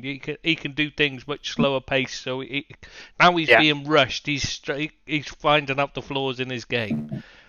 The way they play doesn't help him, and the quality of the players around him isn't that good compared to his opposition. So yeah, it's a bit of everything. I think you could drop him into Man City's side, and would he look out of place? I think he would. Yeah, definitely. He's not good. Yeah, he's not that good. Player. He's not a bad player, but he's not a good player. Yeah, he's not top draw for me. No. He's the problem with Newcastle. This takeover, non-takeover, takeover has affected them so badly. It's you can tell because. Do you think so? Yeah, I really do. I think it's affected them from top because they're so close to be. Because let's face it, they get taken over. Bruce is out of a job, right? So the players don't know what's going on from one day to the next, and now they've got confirmation it's not happening. We'll see what happens. But I think they knew it wasn't going to be happening from the start because Ashley was never really interested in selling. Let's be honest. So I think 2 or 3 weeks ago when it was fine, I think the guys, the Arabs, they thought that it was going to go through. It was never going through. It was the Premier League had made sure that it was never going through. They were never going to allow it. No, I don't think, and rightly so, in my opinion. I think there's so much dubious stuff there, and in today's world, I don't know whether you can have that association. But it's the Premiership are still saying that it's allowed to go through if you can distinguish between a state and a board of directors. But they can't. That's the point, and that's why they can't. That's why it won't. They don't want another PSG, Man City situation, I don't think. It's not that that's the problem. It's because of who the state is, because of what's happened. They don't want to get that. You know what I mean? There's obvious problems. In today's world, I don't think that association is good for anybody. No. Unless you're selling oil. But there's counter arguments to that as well, because there's football club owners who belong to sovereign funds and governments and stuff, and so it's not really apples for apples. It's not a fair playing. I'm just playing devil's. It's not a fair playing field, because you've got one rule for one rule for others.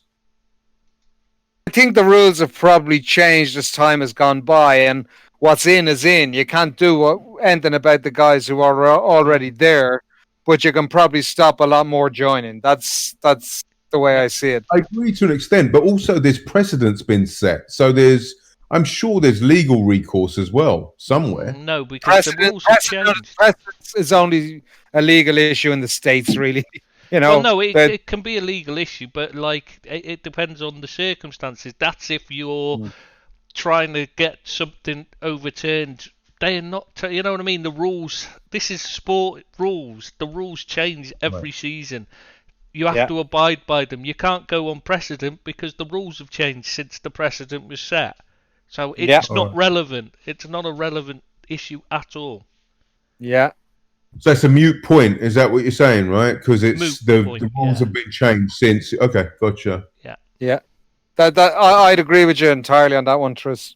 Yeah, they change them all the time. It's just you can't go on what's happened last year because it's like saying, oh, it's not a handball this year, but it is if the rules say it's a handball because the rules have changed. Yeah. So. I feel that we need to talk about champions elect now. This is the right time to do it. You spoke about it. Liverpool 2. Oh, God. Who wants to take it away? Oh, please don't do this. You know how I feel about jinxing things. Let me do it then. I tell you what. They've signed Victor Wanyama, a poor man's Victor Wanyama in Thiago, right? Let's pipe down now. Let us have our say. He's no poor pugman, is he? Okay. No, seriously. Thiago, always injured. Can't be dealing with him. Terrible sign. Absolutely rubbish player. Very overrated. I think the whole Bayern Munich team carried him, right? And I'm just saying that now from the outset.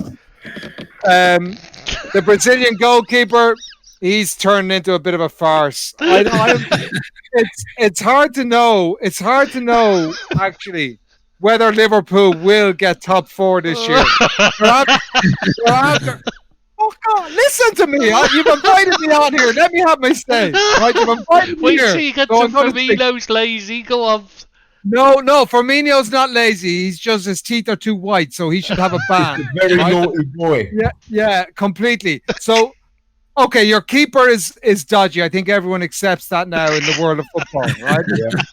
You have a midfielder playing right back, okay, which is wrong. People go on about Trent Alexander-Arnold. I think he had a lucky season last year. It's obvious that he had a very lucky season because he hardly got injured.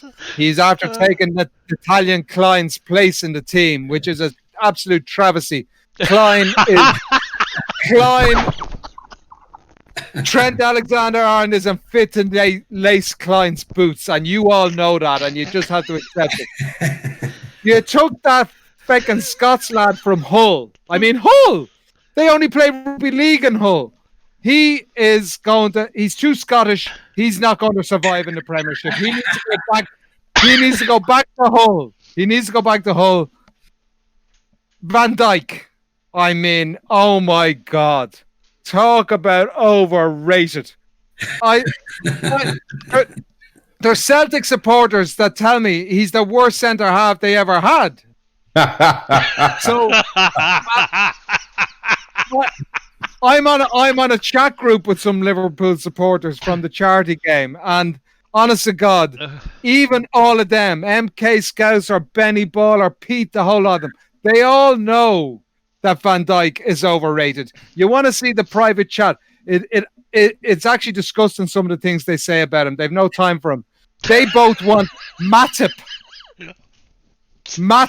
to be the first choice and the captain, and to bring Glenn Hussein back to play beside him. So their midfield, it looks pretty much shot, with Wijnaldum being their best player, and he's off to Barcelona with Mane. So I think the whole thing is going to go tits up, and Liverpool are going to fall apart. I'm just saying it now. And don't come back to me in 6 months' time and say, geez, I wish someone had warned me. I told you so, yeah. Right, so that's Liverpool done. Who's next? Billy, I swear to God, these fucking podcasts have been poisoned. Absolutely poisoned. With people going on about champions elect and all that crap. Not having it. Absolutely not having it. One lucky year. Klopp is really, he's the last great bluffer since Ron Atkinson and Martin O'Neill. Not having it. I have to take issue with that, because Brendan Rodgers has got to be in that list. Listen, he hasn't been the same since Firmino robbed his teeth. That's it. I love it, Ken. God, how long did you spend working on that one? Okay, I'll tell you now. I'll give you. Okay, some of that was tongue in cheek. All right. No, I meant the. Yeah. I meant the bit. Billy was believing all that. Billy agreed with you. Some of it was tongue in cheek. I have to tell you, as a United supporter, of course, it's a pain in my hoop watching Liverpool play well. It's painful to watch as a United supporter. But to be honest with you, they are absolutely on fire. Thiago, I said to the guys on the chat group I'm with that there's very few players who I believe could have signed for that Liverpool team and improved them instantly. And one of those players is Thiago. I'm looking forward to seeing him play, on a regular basis, and how Klopp fits him into the team. But what I will say, it's much tougher being champions. You're old enough to remember, Tris. It's much tougher being champions because you're everybody's target. And it won't be easy for Liverpool this season. I don't think it's a fait accompli at all. I think they'll find it a lot more challenging as the season goes on and as the games get thicker and faster. They have done a good job in building up their squad over the last couple of years, but I just don't see it as a fait accompli. And please, God, they don't win it again. Ken, you are the same age as us, right? And I'm gone. He's a lot older than me. No, you're not. I'm 51. I'm 51 years of age. A lot older than me. Now, you've seen successful Liverpool teams, one Everton team, and a Man United team, right? Yeah. So you know that title-winning teams strengthen from a position of power. Exactly.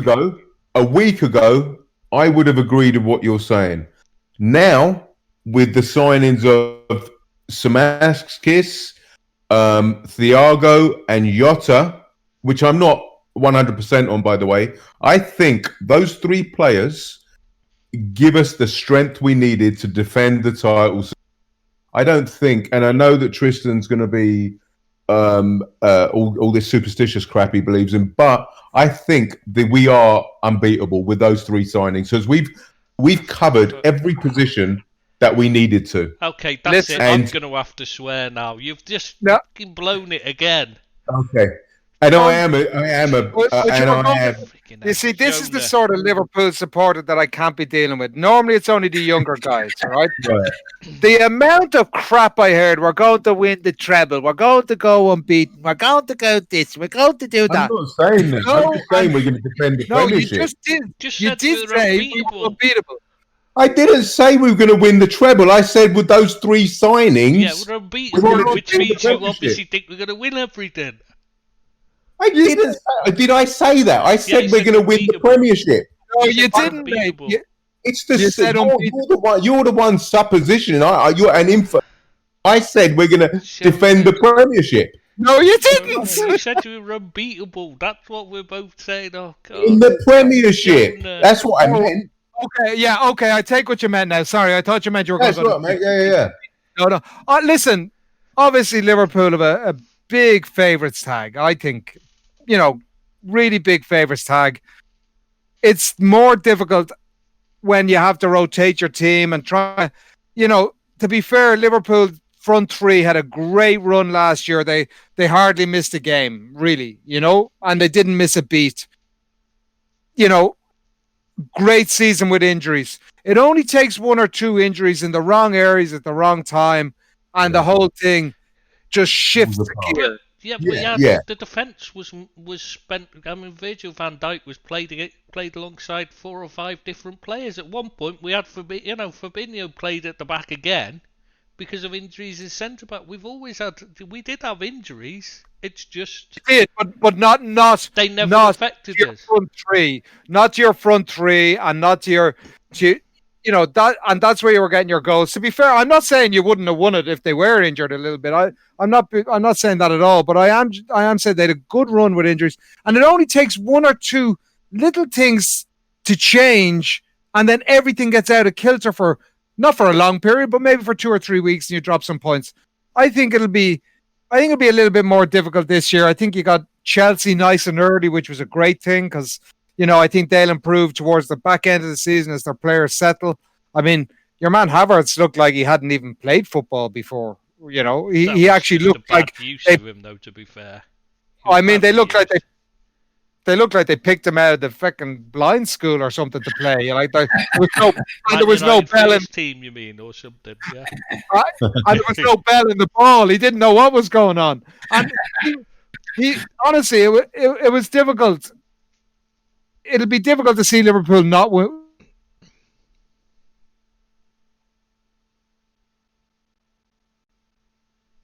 Oh, you ain't gone again. Got a perfect connection, and you've gone. It obviously just couldn't handle your rant, Ken.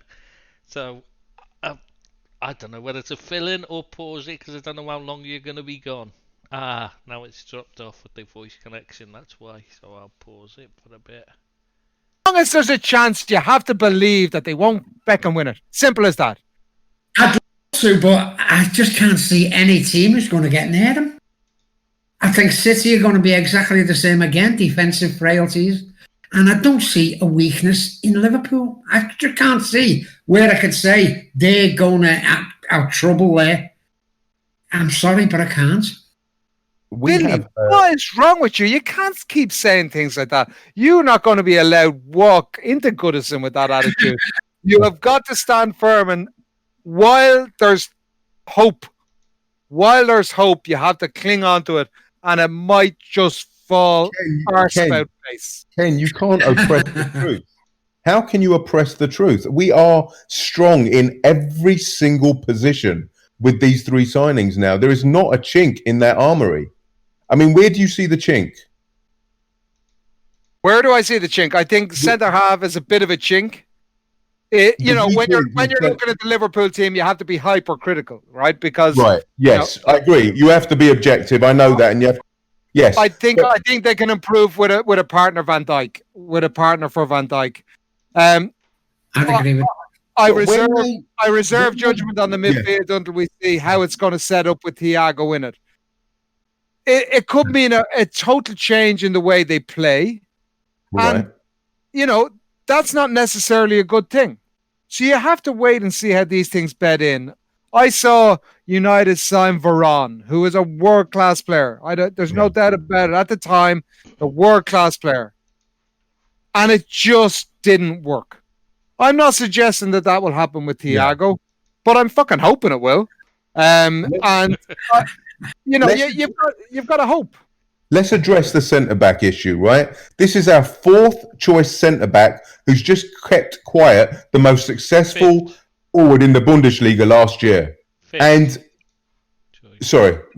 choice centre-back. And the guy is on speed.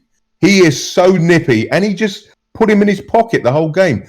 I listen, Ken. I'm not one to go, just rejoice in the hyperbole and all that crap about my team. But and I'm the biggest critic. I mean, they signed Jota, and I'm not sure about him. But I think that there is not. We are City-esque with the depth of our squad now, in my opinion.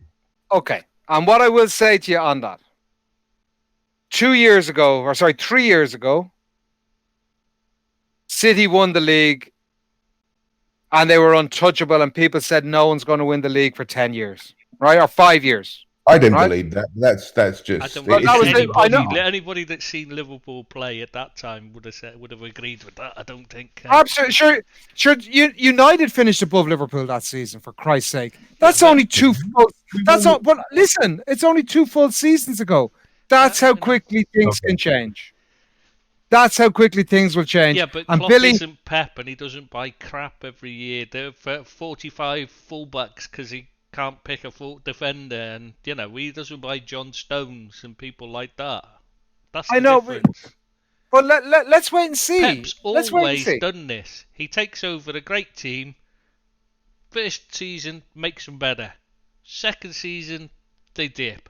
Third season they just fall apart towards the end of the season. This is what's always happened with his teams. This time round, it actually happened a bit earlier, but he just makes them. He doesn't buy well. He never has done. And so that. And how did Klopp buy a Borussia Dortmund when his title-winning team was pulled apart? He bought shit and brought them down. Yes, at Borussia Dortmund, he wasn't in charge of recruitment at all. So that's irrelevant. Are you telling me Pep is in charge of recruitment at Manchester City? Yes. He's not. Yes, he's not. Yes, he's not. Yes, he's is. Not. I'm sorry, but you're wrong. I can tell you that 100%, and that comes direct from the ownership. I don't believe that for a second. Full charge of everything at that club. They love him. They set up everything around the club to get Pep in and to give him a free rein to win them the Champions League. I don't believe he picks all the players. I'm sure he has a say, but I don't believe he selects all the players. Everything within that club. What about Mkhitaryan? Doesn't he pick the players and give them to? Mkhitaryan just works. He's his bloody assistant. Have you not seen him? He's replaced Arteta. I thought he was the scout and the negotiator. He was the whatever it was, director of. He's not coaching the team. No, but he's not coaching the team. Well, that's what Arteta did. That's what Arteta did. Yeah, but he's working as his assistant. He sits alongside him on the bench in the place Arteta had. I don't know. I just don't think. I just don't think City. Pep is in charge of recruitment. 100%. I think City will put up a much better challenge this year. I don't think they're good enough defensively, Ken. That's my worry with them. I don't think they're great defensively. I think they'll get 1 or 2 in before the end of the window. Billy, what did you say, mate? Just saying, I don't think they're a threat to Liverpool because of the defence. Gotcha. I think they're still very weak there, and I don't think up to now that they've addressed it. And aren't they buying that Kunde fella from Sevilla? But defensively, you can be a shambles at times. They can. Aren't they buying that Kunde fella? Kunde from Seville? Yeah, he's a good centre half. I don't know whether they are, but I think they'll get 1 or 2 in before the window shuts.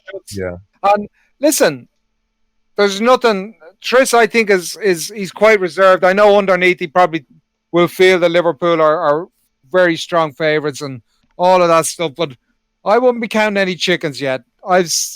You've seen it so many times. You think you're there, and then someone just comes up and bites you on the ass, and that can happen. And City weren't great last year. They'll be improved. I don't think Liverpool will get 99 points this year. I think they'll probably be 9 points worse off. Can City be 10 points better off? Potentially. So I don't think it's a done deal by any stretch of the imagination. That it's not a done deal, but what I'm saying is, City aren't as great as people make out, and Pep normally makes things worse over time. For me, I think this will be the greatest. Whoever wins it will, and I feel that we will. But I think it will be the greatest Premiership victory since since Nah, this the season's title going to be a began. mess. Because of the COVID Like, what- thing, it's going to be an absolute mess. There'll be games postponed, rearranged. Why You would it gotta make it any players better missing. than the? Why would it make it any better than a 1995 winner or Because you've got 2003 to winner? circumnavigate so many issues. There's going to be so many problems that are going to arise. There's no fans to boot, because that galvanizes a team. That gives them strength when they got partisan support. So it's, for me, I'm owning this. It's going to be the greatest title winning history because of all the issues. And I would say that that's absolute bias claptrap. But No. Well, I'm it not depends saying. on I who said, wins it. If Man City win it, you wouldn't disagree. I would say. I would. I Man would United disagree. win it. I would disagree. I'm a firm believer in you don't compare eras because you can't. Simple as that. No, I agree. Yeah, no. That's fair. Yeah, fair comment, that Ken. I feel that there is so many. The COVID situation has given a rise to so many problems in terms of logistics, emotionally, physically, psychologically. For me, I just think this will be one of the most wonderful win in history because of all that. No, the one thing that upset me last year, and I'll be honest, even as United supporter, the one thing that upset me last year with all this COVID thing, I was gutted, absolutely gutted, that the Liverpool players, staff, and supporters didn't get the opportunity to celebrate their achievement together. I just felt for them. I just thought it was such bad luck and such bad timing that after 30 years or whatever it was, that they couldn't all celebrate it together. And I took absolutely no joy in that at all, because even from a humanitarian or a humane point of view, they worked so hard for it. They all pulled together. They should have been able, or it was just disappointing that they didn't have the opportunity to celebrate it together. I was gutted for them. I really was. That's the problem again this season as well, Ken. That it won't feel like a great win because they won't. Nobody will be there to celebrate it. Well, I mean, as you said there, it'll be a great achievement because there's no fans there and they can galvanize a team. There's also that you could also say completely flip that around and say it's so much easier to play without the pressure of fans. I get you, mate. I hear that. But I think footballers at that level, they're so used to having fans. They're like, that's second nature to them. That noise and that they get that galvanization from the supporters. But I hear what you're saying for sure. Funny enough, it's the flair players, actually. It's the flair players who I think miss the fans more than your steady eddies. Yeah. Because it's they the respond. It's the good players. Yeah, you're right. Yeah. Like the Giggses are the best, or the Salah. Salah was a little quiet at the back end of last season, I felt. From his own very high standards, and Mane sort of stole his thunder. And I wonder, is that because, Salah plays to the crowd that bit more? Do you know what I mean? It's certain players do that. And, I think Rodriguez will flourish even more when he's getting bums off seats. I hear you, mate. I think that there's definitely competition between the two, between Mane and Salah. As long as it doesn't turn nefarious, I'm okay with it. There's obviously there's healthy competition between the two, and there's it was last season when Mane stalked off in a strop. Remember? It didn't seem to affect the team too badly, did it? Absolutely. But what I'm saying is that as long as it doesn't turn into something nasty, I'm okay with it. Because I think you said this earlier on. I don't know if you guys read it on the site, that you think that they've got 2 years left at the club each. As a pair, yeah. I don't think so. I think one of them will be off next season. I think one of them will be off next season. But I mean, at most 2 years together is what I said. Okay, gotcha. Yeah, I think. I think it's ask the treble winners, Sheringham and Cole. They didn't speak for 5 years, lads. You don't have to be a best mate. You don't have to be a best mate. As long as it's respectful on the pitch, it doesn't carry itself over the white line. you don't have to be pally with everyone. Emlyn Hughes and Tommy Smith, in fact, most of the team hated, the Liverpool teams of the past. They were split into camps. Half of them hated the other half. It never affects it. As long as you have that's great when you have a strong manager who can manage that situation, like Ferguson with Cole and like Klopp with these two. If there is that bit of needle, you've got to be able to, to be able to manage that and cajole them along to play together. And I wouldn't be concerned about that at all. I think I love Firmino. He'd be, I suppose, my favorite Liverpool player. In terms of the way he plays the game, I love. He's a player for you though, Ken. I tell you what I like about him. When I look at a team, I've said this to you before, Tris. I look at a team and say, would I like to play with him? And I'd like to play with Firmino. I'm not sure where you're going with this one, Ken, but be careful. This is a family show. We're not judging you, pal. Well, listen. As long as you know that I'm the giver. That makes it all right then. No, but you know what I mean?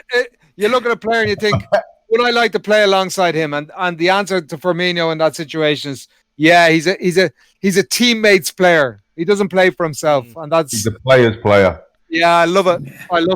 And, I was saying the same to Tris. There is players like that I'd say, yeah, it's one of the reasons I don't like Martial. I just couldn't be arsed playing with him. He's. You hadn't mentioned that before, Ken.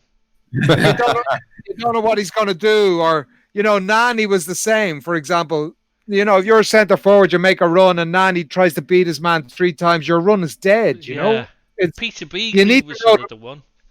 You need to know the ball is coming.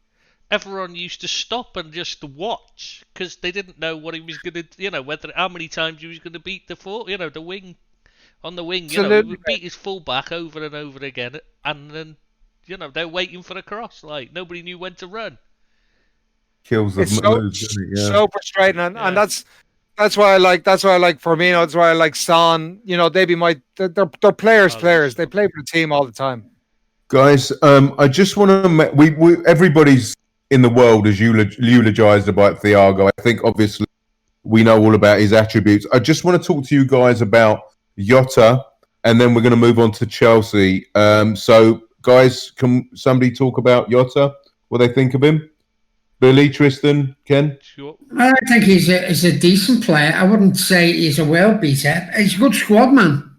I think it'd do well for Liverpool to come in as a makeshift wing, maybe take over from Mane when he's not at the top of his game or injured. But I don't think he's going to get a game out all the time. Yeah, he was exceptional at Wolves for a while, and then he was inconsistent after that. Yeah, but that's his. Let me ask you a question, if you get him at his best, fantastic signing, but he can be very inconsistent. Tristan, let me ask you: for me? It's a bit of a Marmite signing. I'm not totally impressed, but I'll give him. Obviously, he's a Liverpool player, and I'll give him time. But what would you have preferred? I would have preferred Sarr to Jota. No, Jota.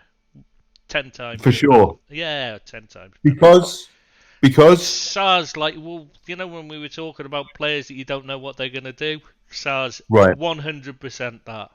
Jota will put his head down and he'll run it to players, he'll take them on and he'll try and beat them, but he'll then try and either take a shot or get the ball across. Sarr, you don't know what he's going to do.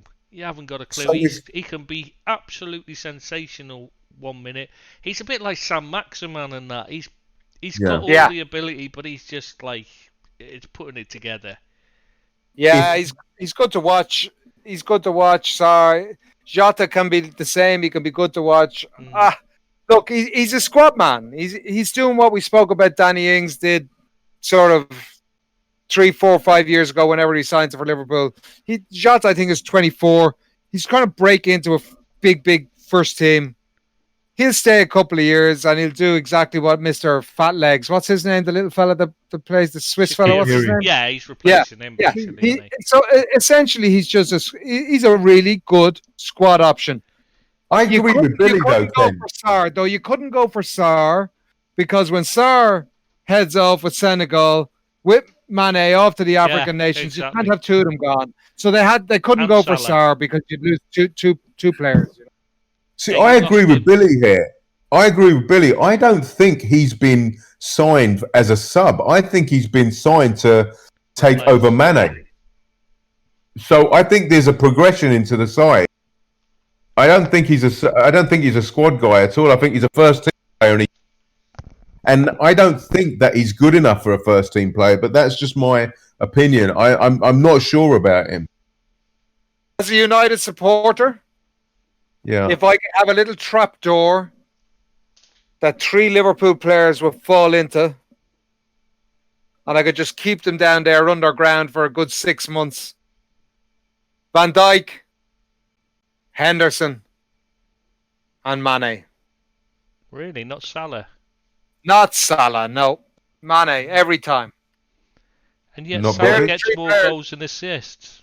Odd.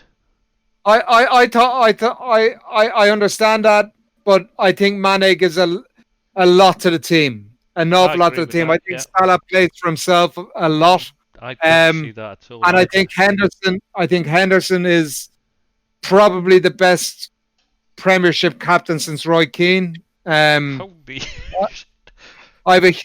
You might laugh. No, that's a huge God. I'm just like, because we're so used to hearing Henderson just bollocks. Anyone who knows anything about football will tell you that Henderson is a class act. Liverpool play better when he's agree, but I mean, for years he was the butt of all sorts of jokes, and I defend him to the hilt. I've always defended him and said I like him. I thought he was great before, long before we were looking at him. When Ferguson was tapping him up to sign him from Sunderland, and he turned you down, and then he started coming out with the stuff about, obviously when he went to Liverpool, then Ferguson comes out with the stuff about him running funny. That's why you didn't want him. No, you did want him, but he turned you down. That's why you wrote, I just thought that was a bit nasty to write that about him in the book. And everyone criticised him after that. And so, you used to having to defend him. Born leader. He's a born leader. Brilliant captain. As I say, there's not the same tribalism over here, so you're allowed to say good things about your opposition. It actually shows you a bit more of a person and a man than the tribalism bullcrap you get from some people who even post on the site that haven't good thing to say about any of their opposition, and it's like a little bit like you there, Tris, slagging off Ferguson while we're speaking about Henderson. There was even no need. There was absolutely no need to bring it up, but you decided you had to. The fact is, Henderson is a superb captain. Liverpool are a better team when he plays, and he gets every single player at it the same way that Milner does. They're leaders, and United haven't got a leader. You've got Harry Maguire. How can you say that? Everyone on the United side keeps saying. I've said from the start when you signed him, I said I didn't see a captain in there, and everyone was telling me I didn't have a clue. And I still see people talking about his leadership, and I still don't see what he brings to the table as a leader or captain. I just don't see anything in there. I've nothing to say on that, really. I've lots to say on lots, but I've nothing to say on that. I think we should go on to Chelsea anyway, because we've.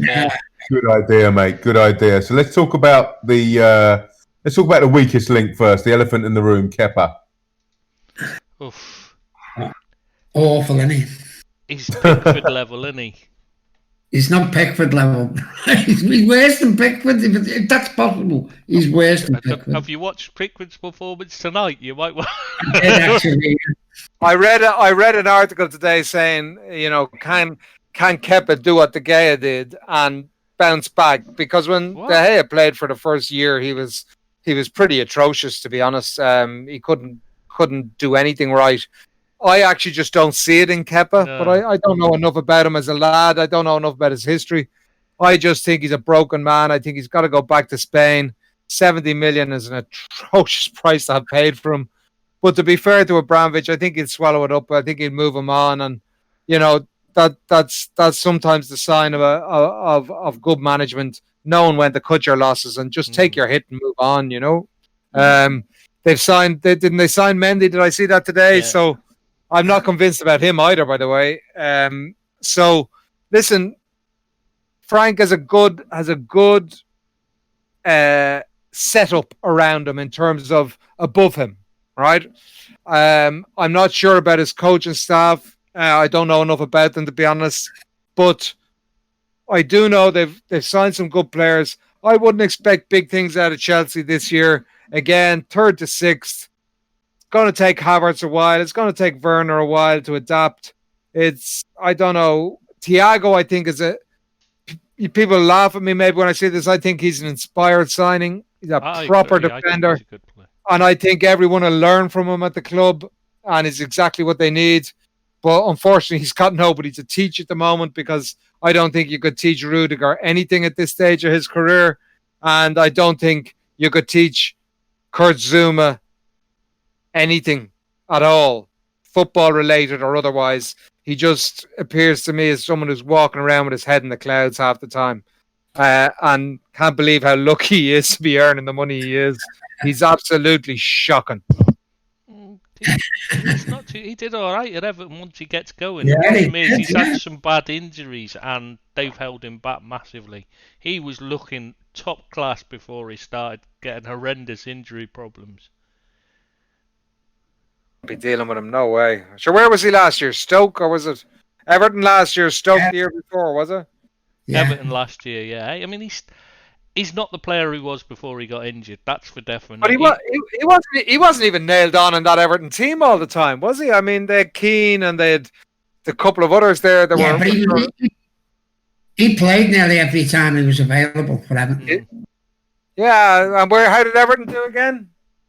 Yeah, but like we're saying, if you watched him, he got better as the season went on, didn't he, Bill? We were gutted to lose him, to be honest with you. We tried to get him, tried to buy him, and all the fans were gutted that we never got him, because he's done really well for us. As you say before, Ken, sometimes just a player just fits in a side. Yeah. That happens, and they can look terrible in one side, and you put them in a different side, and did he play well? Yeah, some people just fit. I'm happy but I just don't think he's going to cut it at Chelsea. I just don't think he's going to be the centre half they need to win a league or to be up there competing. What do you think of Tomori in that then? Why did they lend him out? I think he's a good player. I think he's quick. He's not the biggest, but I think he's a really decent centre half. I think he's better than what you've got there at the moment. Yeah, he's the one they need to learn from Thiago Silva. I think they could potentially make a pair, Yeah, I think the thing I don't understand is they needed someone to sit in front of the defence, right? Because Jorginho is absolutely horrendous in the Premier League. He's just totally out of his depth in the Premier League. It just doesn't suit him at all. He's never going to make it in the Premier League. It's just that simple. As soon as they're up against a decent side, he's shocking. Why did they let Ampadu go out on loan when they think that's his future is as a holding midfielder, because he's not grown quite tall enough to make it as a top-class centre-back. So why didn't they keep him and put him there? I don't understand the thinking behind that decision. Maybe they wanted him to gain experience. Well, he would have gained experience because you could have played him every week. If he'd have been sat there instead of Jorginho this week against us, I think they'd have done much better. He's pacey, he's clever, he's good on the ball, and he can defend, which is something Jorginho hasn't got a clue about. I'm not actually sure what Jorginho does well when I watch him. He's just so... No, nothing. I always said the same about Mkhitaryan. Jorginho's playing in the wrong league for the way he plays the game, and Mkhitaryan was the same. Mkhitaryan wasn't a bad footballer. He just had was an awful touch. Playing, touch like Fred.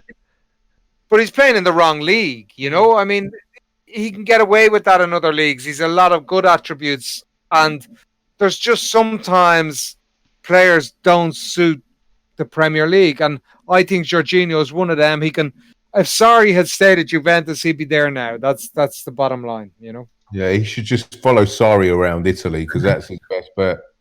Well, sometimes as well, you can say that players just play well for a manager. They just have it with them, you know. Yeah, that's fair for comment. Yeah. The other one I'd like to talk about is Kai Havertz. Now, I know it's only 2 games in, but he's looked awful, hasn't he, in the 2 games? Didn't he just get a hat-trick tonight? Did he? Did I think so, yeah. I think I just read he got a hat-trick tonight. Hang on, I'm going to have a look. Oh, right. I'm delighted. Do you want me to edit this out? Yeah, have it hat-trick. Yeah, I'll edit this out for you, Bill. Don't worry. Thanks, Trish. No, Billy was just about to say what a fantastic player he was. Yeah, wasn't that was Billy? what you was. So what were you saying about how great Havertz was, Bill? He's just going to be a star, that lad. Yeah. He's on fire, that guy, ain't he, Billy? No, he is a top player. I've been watching him for over 18 months now. He's a really top player. But the first 2 games, Billy, as I said to you, he looked like a fella who come out with a blindfold on. There was no bell in the ball. He didn't have a clue what he was. I saw him play 140-yard pass, and it was 40 yards off its intended target. Absolutely shocking stuff. But you know, he is a top player. Oh, I think you're right. Yeah.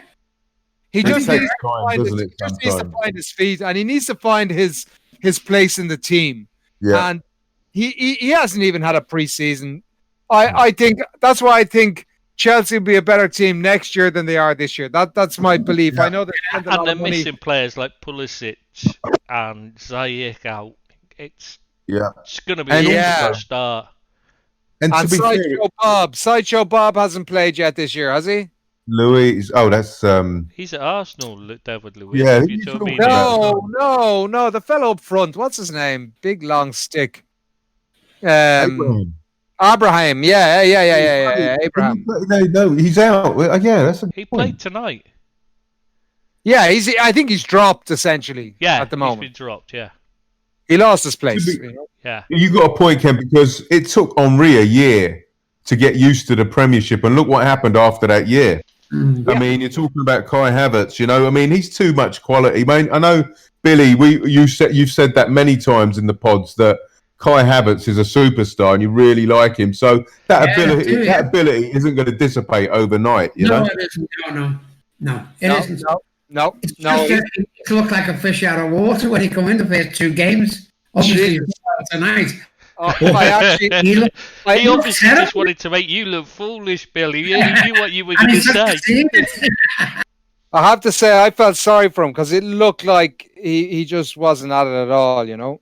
No. But the thing is with Havertz, I've watched him a lot, and there's games where you look at him and you think he's just not doing a thing. He floats around, not offering anything. He does that. It's part of it. I think that, sometimes you get that with a flair player. If they're not getting the ball enough, he's not someone who's going to go and get it. You know what I mean? He'll wait for it. So he can be a bit, in the big games, if they're not getting him the ball, he's going to struggle. But there's a lot of players in that Chelsea team that they can get the ball to, so he's not going to get it that much. So that might be a worry. But he only needs. What I mean is, he only needs it in key places. At the right times to create something in the right place. You know what I mean? He doesn't need it 89 minutes of the game. He doesn't need to be kept giving it. He just needs to be given it at the right time to create something. Sometimes, like against us, he just didn't get the ball in the right places to do anything with an option ahead of him to pick out, really. And he was played out position on the wing, though, as well. Well, he was played up front on his own. I don't think he's got a position. He had a position in the first 2 games, did he? He was just like, go and play, and there was no struggle. Frank set up, he wanted Havertz up there to keep Van Dijk pinned to the centre, put Werner on the left to hope he'd be able to exploit the space behind Trent Alexander-Arnold and attack Fabinho, who he thought might be a weak link. And as it turned out, Werner didn't have a clue how to deal with Fabinho, rather than Fabinho didn't have a clue how to deal with Werner. So it backfired a little. I thought Fabinho was foot perfect, actually, the other day. Yeah. No, I've seen him play centre half before, and not as well. He's a terrific right full as well. He's a very versatile player to have in your squad. I'm not sure he's always going to start every week, Fabinho, particularly now that Thiago's come in. But you could play him right full, fantastic right back. You can play him centre half. You can play him sitting in midfield. He's not played right fullback for a long time now. But he was a fantastic fullback. I saw him play there for Monaco live. Actually, great game. Every time I watched him, I wasn't that impressed as a right. He was all right, but he wasn't. Ken, you say the midfield of Liverpool. I'd play Henderson, Fabinho, and Thiago. That'd be my first choice centre midfield. To be fair, and play Thiago where? You pay Henderson. Yeah, and you pay Henderson on the right of the midfield. So you have three midfielders, Henderson on the right. Well, it's not. You don't have to play them in a set place. You play. It's like Kante. You just put him in the middle and say, "Do what you want." You know what I mean? Henderson is a similar thing. You just say to him, "Go and play." You give them free roll. Fabinho Thiago goes where he goes, and Henderson does the same thing, and you just they're clever enough to make it work. Yeah. I'm not sure if you wouldn't miss the legs of Wijnaldum. Do you know Wijnaldum's the most played player? Missing too often. Wijnaldum is the most played player in Liverpool since he signed. I know that. Nobody has so played any more. He has that are terrible, and that's why Klopp is happy to sell him. I don't know. I think he misses legs, and that's what I say. It's very hard to tweak a winning team. It's not easy. It's just not easy. I think him, apart from Keita, he's the one that's like the most easily replaced. Well, Keita's easy replaced because he never bloody played. I know because he plays and he's just a wasted shirt, empty shirt. He is. No, I'm not having him. I don't rate him very highly at all. I think you've done your money there. I think there's very few weak links in Liverpool team. But Chelsea, they'll be better as the season goes on. Let's not talk about Liverpool. Is there another pleasant to talk about? Let's talk about Leicester City, and Burnley. 4-2 to Leicester. Do you find Leicester? Do you think they're going to be a top 4 chaser again? Nope. No. I think they will. I think they've got a lot of good players, and I think they're a good setup. They buy but they've got manager. They've got no weak parts to the game. The manager. I know you don't like the manager, but I think he's doing okay. I think he's a really good coach. Brendan Rodgers. Yeah, but he's not a good manager. He's got no tactical acumen whatsoever. I understand that, but he's a top coach, and that's why the team are playing. The worst thing of him is that he'll take all the credit for everything good, and he'll blame everybody else for everything that goes wrong. And that's the worst thing that you can do when you're a manager of a group, because they're not going to stand for it. Eventually, they turn on you. I think he's done quite well up to now, to be fair to interest. He did well. They capitulated. They capitulated at the end of last season. Yeah, he did. Yeah, he did. To be fair, their capitulation happened when they hadn't got Maddison or Chilwell, who were their two standout players last year, along with Vardy. They haven't got Chilwell anymore, though. I understand that, and that's what I'm saying. I don't have Leicester down for top 4, simply because I don't think Vardy is going to score 30 goals or 25 goals or whatever he got last season. I just don't see him doing it again. He has to be on the wane. He's done it now for 3 or 4 years on the bounce. There's going to be a year where he's not going to do it. I think this is it. And they don't have the year they won the league. That little guy, the Japanese guy, what was his name? Osaka. Oh yeah. Oh. Every time he played, he scored, and every time that they had some other Argentinian lad who used to come in, didn't they? Oh yeah. They got him from Brighton. Yeah, and the guy wouldn't play for 3 months. He'd come in for 3 games and he'd score 4 goals and then he's off again. And a bit like Origi. Yeah, a little bit. And or Solskjaer, even if you like. And yeah, that's another good thing. So it was that's what one I just don't see enough goals in the Leicester team. If Leicester had signed Danny Ings, I'd say yeah, because there's your there's your dead cert 20, 25 goals. I just don't see it. I could be well wrong, but I just don't see it. No, I can I see think that. they're top six. I think they're going to be the top six for me. I think All right. it's criminal. If I you're have 12, Arsenal ahead of them, Billy. That's where we disagree, I think. Yeah, that's where we differ, Ken. Yeah, Yeah. I don't think they will. I think it's criminal that you are 12 points ahead of your nearest challengers in the top 4 for a Champions League place, and you, like you say, you Ken, you capitulate. I don't think that's good management at all. But they were I think that's second at criminal. Christmas. You see, to be fair, the two of you are always going to be doubly critical and actually doubly happy to see Brendan Rodgers fail. And you can hear it. No. No. I'm sorry. Liverpool managers, as a rule, I normally love to see them do well. As a rule, but you don't want to see Brendan do well. I don't care, to be honest. That's I what Yeah, I'm think spoke to. I just don't he's care. ambivalent towards I Brendan can tell Rodgers. you. Yeah. I can tell you. So you're dancing around the place there talking about his failure last year. It's like Roy Hodgson was worse for Liverpool No, than Brendan you got to be Rodgers, but I honest. don't- You got to be honest, Trish. You don't want to see him do well, right?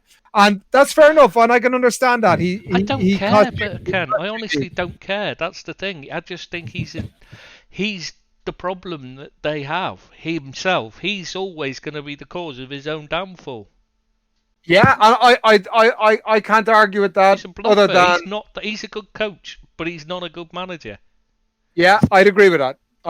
You can't but agree with that. All right, guys, let's move on to Villa versus Sheffield. Sheffield United are going to get relegated. Oh, they're looking at. It's looking just- at. My God, they've become night and day from last season. Okay, they've lost Henderson, who was big from last year. Yeah, and They- that new one, Ramsdale, doesn't look good at all, does he? They just don't score goals. They have a fella playing up front there, McBurney. Oh, so No. Yeah. Just no. No, I'm not having a no, right? So, and they've got the Irish lad, McGoldrick, And that Who- Oliver Burke's bloody useless. who just to throw never in as well. scores. Who never scores. So, and look, it's a big call, Sheffield United going down. It probably won't happen, but they're my one that I think are just. Got dragged in, yeah. Yeah, I just have it just smells bad to me. They just are lacking quality. I think their momentum last year carried them a long way. They're, and if they don't get the momentum at the beginning, I think they'll struggle. I just don't see enough quality in their squad. Do you not think they'll improve as as things get going though? Because I think they will. I think once they get up to fitness, because it's a demanding start. Yeah. I think they'll improve as the season goes on. I don't think they'll get relegated, but I don't think they're going They were unlucky against finish Villa as above well, halfway. Are they in for Raheem Brewster, Tristan? Yeah. He's been trying to sign the strikers from everywhere, to be honest. So But are they particularly looking at him as just one they wanted. sale To be or honest- loan? If they sign Brewster, they don't get relegated. We want to That's sell the- him. They wanted to loan him. I don't think they've got the cash to afford to buy him. Is the problem? No. I think he's overpriced. I really do. 20 million for a fella who hasn't played 5 Premiership games. Of course, it's overpriced. Absolutely. Yeah. But Liverpool have been fantastic at selling players over the last 3 years. Yeah. Solanke, Brad Smith. Solanke, I mean, who there? Solanke? Really? Really? Yeah, but Truly? Eddie Howe was clueless. I mean, he's an Everton fan. You can't expect anything else. To be fair. You've got Jordan Ibe as well there. I just see he left on a free to go to Derby. I mean, he fell out of love with football. I mean, he said he's put quite an impassioned thing, a discussion about it on, I think it was social media he posted it on, and that he's been through a bad time with the, mental health and that. oh, I'm sorry to hear that, So, but that's a tough Drinking time for too anyone. much, things like that. You know what I mean? It just it badly affected him. He lost form at Liverpool and lost his way. Yeah. Sometimes some I people wouldn't just blame can't Rodgers cope. for that, do we? To be honest, I think they're probably both also runs, and both will finish somewhere between 15th or maybe 13th or 14th and bottom. That's the way I see Villa and Sheffield United. You wouldn't be shocked if either got relegated, No. but you probably don't expect them to be relegated. Right, guys, let's move on to Wolves versus City. Billy, what did you make of that one, mate? I thought City were very good. I thought Wolves would have given them a better game to, if I'm honest with you. Because I think Wolves are a really good side. Pardon? They did in the second half. Yeah, they did in the second half. But they were on. The game was virtually over when they went 2-0 up at City. They missed two sitters, though, Billy. Wolves missed two easy chances. They did miss two easy chances, but City missed a couple of good chances as well. So they were in command. City, they're a very good side, obviously a very good side. But I expected Wolves to give them a bit more of a game than what they did. Again, I'd probably go along with what Tris said earlier about Sheffield United. I think Wolves play a very demanding style of play in terms of their fitness, and they will improve as the season goes on. There's a couple of things that bother me about Wolves. Doherty was fantastic for them. I think Semedo will be a good signing for them. I think people just find out their system a little bit better this year, that three at the back thing they play. And I think there's goals in their centre forward. I love him. I think he's a great guy, the Mexican lad up top. Really good pro. Another fella, as a player, you think I could play with him, and that's often the way I judge a player. Wolves. Traore's not a right wing back though, is he? Oh, stop, will you? I don't know how the fella's playing football at all with his physique. Honestly, and that's not a slag on him. I just don't know how he's playing football with his physique. He finds it hard enough to walk with the size of his legs, and his arms are freaking 3 feet away from his body because they're so big on the biceps. It just doesn't. I look at Luke Shaw and I think, how the hell can he be playing football with his shape? And I look at Traore for different reasons and think that I just don't see him playing football in 3 years' time with that physique. He's not a 70, 80 million pound player, is he? No. Stop, will you? You have to be consistently good for that. And the thing is, he was awful. I know he might have been lacking the other day against City, but he was terrible against them. It's not his position. He can't. City are a good team. I agree, Tris. He's playing out of position. He's look. Listen, he can do great things in any game of football. He's a flash in the pan player. I would have no interest in signing him for United, and we don't have a right winger.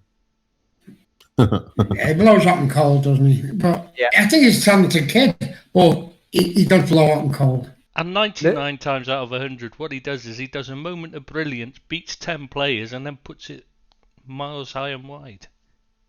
Well, his final ball, we've got to admit, I would have said that 2 seasons ago. I think his final ball improved massively last year. He went through a period. His crossing was excellent. He was lifting his head. He was getting his ball in. When I remember him at Middlesbrough, and if you'd opened the gate, he'd have ran out with the ball down the road and halfway through Teesside. But he just seems to have developed that little bit, and he's flashing the pan for me. He'll do half a dozen good things in the game. If that means in one of those half dozen he scores or assists, then he's had a good game. If in those 6 times nothing happens, then he's had a shit game. A poor game, I meant. Yeah. There's nothing to say that he won't become a fabulous footballer. But as you say, you guys are saying there needs to be consistency in his game.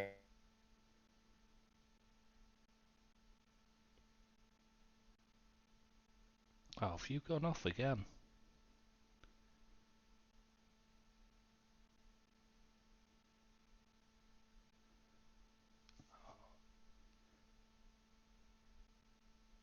I'm not sure. I'll edit this bit out later because there's a gap.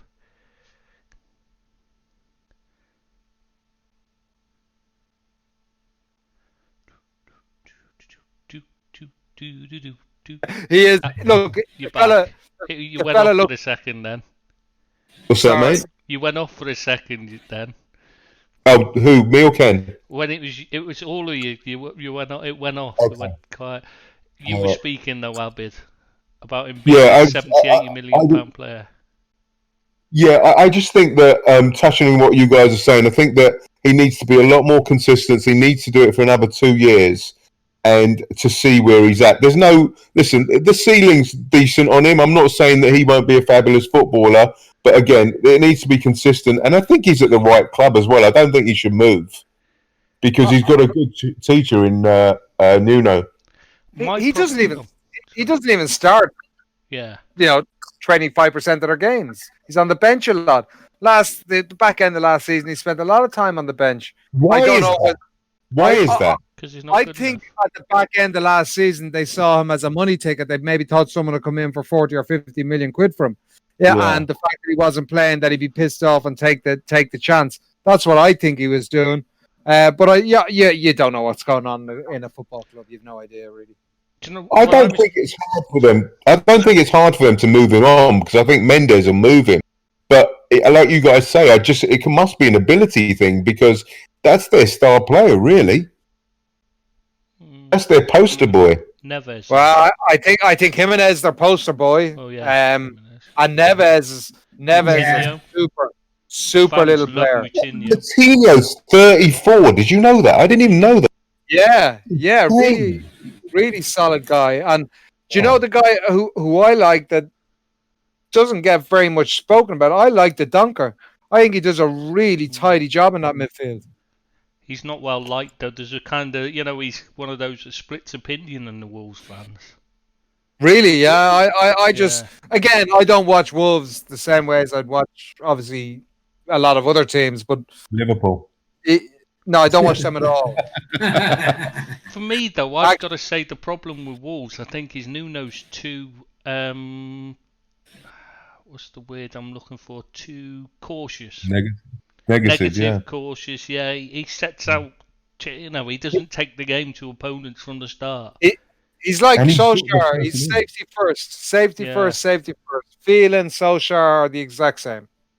Yeah, and I think they could be doing so much better if he just set his team out to go at teams. Yeah. I like Cody. He wasn't a defender in the Liverpool youth team. Yes, I used to watch him. He played both. Did he not play up front? Not up front. No. Carragher played up front. Cody midfield. Played central midfield. Midfield. And centre back. He swapped between the two. He does a decent job. I wouldn't fancy him in a 2, but he's decent in a 3. Yeah, he was awful in a 2. That's why he didn't play off all the time. Because if we played a 2, he didn't play at the back. He played in midfield. But if we played a 3, he played in the defence. Does an all right job there, though. In the 3, I think he's decent. Your man Bowley does a good job. Passer of the ball, Cody. Yeah, isn't he? He delivers long range passes there all day. Bowley, I think struggles though at the moment because he's got Traore outside him, and that means he's trying to cover the whole of that flank. I think Semedo will probably. I know he's a very attack-minded player, but he's used to playing right back in a 4. So I think him playing wing back there will help Bowley out a lot. I agree with that. Who's next for shaving? Should we move on to miscellaneous? I think that's all the games covered. Well, we've actually covered all the games. We haven't missed any, or We've got some wrong or anything. That was. We've covered some next week's. We've covered some of next week's games, thanks to you. yeah. Don't know how we've done ones that haven't been played, but we've managed. You're welcome. Let's to talk about next week. We've done June the 24th. 2022, yeah. What's the discussion points you have lined up? Right. All right. Let's talk about FIFA loosening the nationality restriction. I tell you what, Ken, you go for that one. Take it away. Yeah, pick on the feckin' Irish man because we took. Well, you haven't shut up all the way through, so we may as well give you all of it. Like. You make Tristan sound like a friggin' mute. I'll tell you, for the fee I'm getting, you're getting good value word for word. They Like say me the a few Irish Ken. don't shut up. I mean, I don't know where they get this gift of the gab thing about the Irish. I mean, Ken, it's like getting blood from a stone, getting him to speak. We only stopped to take a drink. Now, what I would say is the loosening up on nationalities. I'm a big supporter of this, I have to say. Right? I know you see it in cricket quite a lot in rugby, where a guy can play for the country wherever he's living. I wouldn't go that far, but there's a lot of juniors, a lot of kids, play a game, play an international game, and they may opt for Scotland when they could play for Wales or Ireland, or they may opt for England when they could play for Ireland or Scotland. And they're one-cap wonders, and they never get an opportunity to play again at international level. I think if you're not wanted by a team or a country, and you've only played maybe once or twice, and it's been 5 years or 3 years since you've played, I think you should be entitled to play for another country if they want you and you qualify. That'd be my view. I think it makes sense to look at it, and fellas who are, if you like, cup tied in an international sense because they've played one game. For me, that's not right. I wholeheartedly agree. If you haven't, they should have a cut-out time limit of about 5 years. If your country hasn't picked you for 5 years, you can go and play for some. Is it 3? Yeah. Yeah, that's what it is now. 3. Yeah. I agree with you. Yeah, I just think there's a lot of guys who've had, particularly for England, sort of 1 or 2 cap wonders. So for me, if you've played less than 5 times and you haven't been picked for 3 years, well, then you're entitled to switch your allegiance if you qualify for somebody else within the rules. That'd be my view. And they do it in cricket all the time. Like Kevin Peterson played for, I think it was Zimbabwe, and then he played for England. No problem with that whatsoever. I have a fucking problem with it. I have a problem with it for the simple reason that you now have an Irish captain who captained you to the World Cup in cricket because you were shit. I have no idea what you're going on about now. Owen Morgan is talking about. Owen Morgan is Irish. And he brought the World Cup. Sport. God's sake. He brought the World Cup to England. God bless him. But to be fair to Owen Morgan, like that, he'd have wasted his career away chasing shadows for Ireland. So if you put that into a football context, Ireland, the very successful Irish teams we had under Jack Charlton, there was always a bit of skit about, how many of them are Irish and this, that, and the other. If they qualified he didn't even qualify under the rules. But if you qualify under the rules, he wouldn't even qualify now. Rules, Andy Townsend wouldn't have got into the English team at the time, I don't believe. Chris Morris, the Celtic right back, he wouldn't have been playing international football for England. Phelan wouldn't have been playing international football. Mick McCarthy wouldn't have been playing international football. The list goes on and on and on. John Aldridge, Phil Babb, and international. Listen, and to be honest with you, the Irish football gave all of those players we've mentioned the best days of their footballing lives. Yeah, they came home here to 1 million people on the streets. I was at the World Cup in 1990. I was at Euro 88. I was at the World Cup in 94. Those players and the manager had the best days, their footballing days of their lives. I think Jack Charlton might dispute that. He'd probably say 1966 would be up there. You might dispute that the Irish experience. Was he a manager then? Was he a manager then? No, he was a but player. I'm saying you said the best years of his football career. These were the best days of as a manager. He never experienced anything like it. Yeah, and those players who were never massively successful at club level, Ray Houghton and John Aldridge aside. But I told I was going to say, I thought you meant them. and Ronnie Whelan. But I can tell you, I had a drink with both of those boys only less than 5 months ago, Aldridge and Houghton. And we're said I'm playing at Liverpool. I'm actually playing against the Liverpool legends here in a couple of months' time.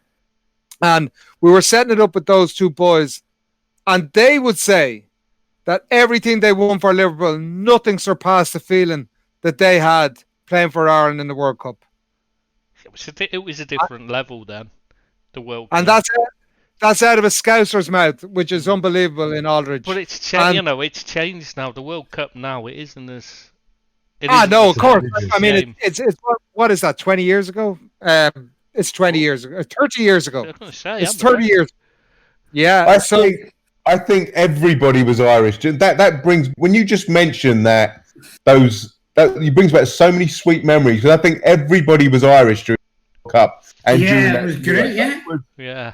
It was incredible a journey that they took us on.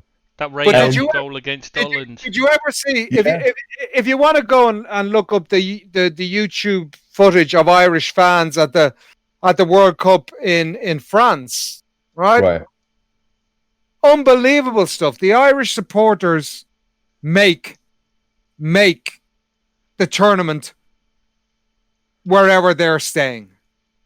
Whether it's the Euros, they're so quiet and they don't talk much, I think. No, you know what it is, mate? It's because they've absolutely no interest in being like a bunch of bankers, right? Absolutely no interest in it. Because the Scots are very much the same, though, Ken, aren't they? The Scots are exactly the same. Win or lose, we'll always booze. We'll treat your country with respect. We'll treat your people with respect, and we'll be welcome back. Gotta love the attitudes of like the Japanese as well. Who clean up the stadium before they go. Oh, listen, mate. I was at the World Cup, right? Unbelievable. Those fellas, they clean up the stadium before you leave, and they had the Irish fans cleaning up the stadium. Doing it. But that's par for the course in Japan. In in the club football as well, they do the same. Absolutely unreal, mate. Absolutely, and that's why that's why they're welcome. And look, I just think people should be allowed to play for different nationalities. Thank you for bringing it back, Ken. I appreciate that, man. I'd forgotten what we were talking about. Right. Should we move on to the second point? In Tony Leisner doing a DA, Tristan? Eric Dyer, you mean? He climbed into the stands and assaulted to support as one of the fans. Yeah. He went to confront one of the Dresden fans after. Well, it was more than confront him. He actually had him by the throat and was shoving him, and there was others shoving, and other fans there shoving him. He plays for Hamburg. He used to play for Dynamo Dresden, who they were playing. Right. Dynamo Dresden beat them 4-1 in the cup. And then after the game, some of the Dynamo Dresden fans were obviously giving him grief. So he just climbs all the way up into the stands and starts attacking them. Well, each to their own. Where's your social distancing? Yeah, exactly. He was given a 5-match ban, 2 of which were suspended and fined 8k. It's not quite. I can't remember how that compared to Eric Dyer though. I meant to look it up. What did he get when he did it? Does anyone remember? No, I know Cantona got a 6-month ban, and all he did was have a little chat with the fella. I know, he didn't do anything, did he? It's ridiculous. It's absolutely scandalous. It just shows you at that time, the bias of the Liverpool. Yeah, I'm sure that's what it was. I completely agree with you. He came back and scored in the cup final. you know, against the Spice Boys, which was nice. Yeah, that wasn't nice. I remember it. It wasn't nice. That was the worst cup final of all time. No, definitely wasn't. Definitely Oh, wasn't. it was. That was abysmal. No, the game, No. I mean, the football I'm talking about, not the Yeah, actual... no, it wasn't. Oh, The first 20 minutes was shockingly quite bad. open. The first 20 minutes was quite open. After that, it was dog dirt, to be honest. I remember that cup final because I nearly broke my back about an hour before it, and I thought I was paralysed. So that's the only way I remember. That's memorable for me. That's the reason. I only remember it because Neil Reddick was out with a bunch of my mates the night before the game. And he couldn't complain when he wasn't out with them. He just joined them in the pub they were in a Liverpool fans pub before the game, and he turned up in the pub hammered, trousers round his ankles, stood on a table, pints going everywhere as he's singing. And there was other things, but I don't think I can get into that. Like he caused, and then he's wondering why he got dropped. Wasn't Roy Keane arrested on the eve of that final as well, and they had to bail him out of jail the day before the cup final?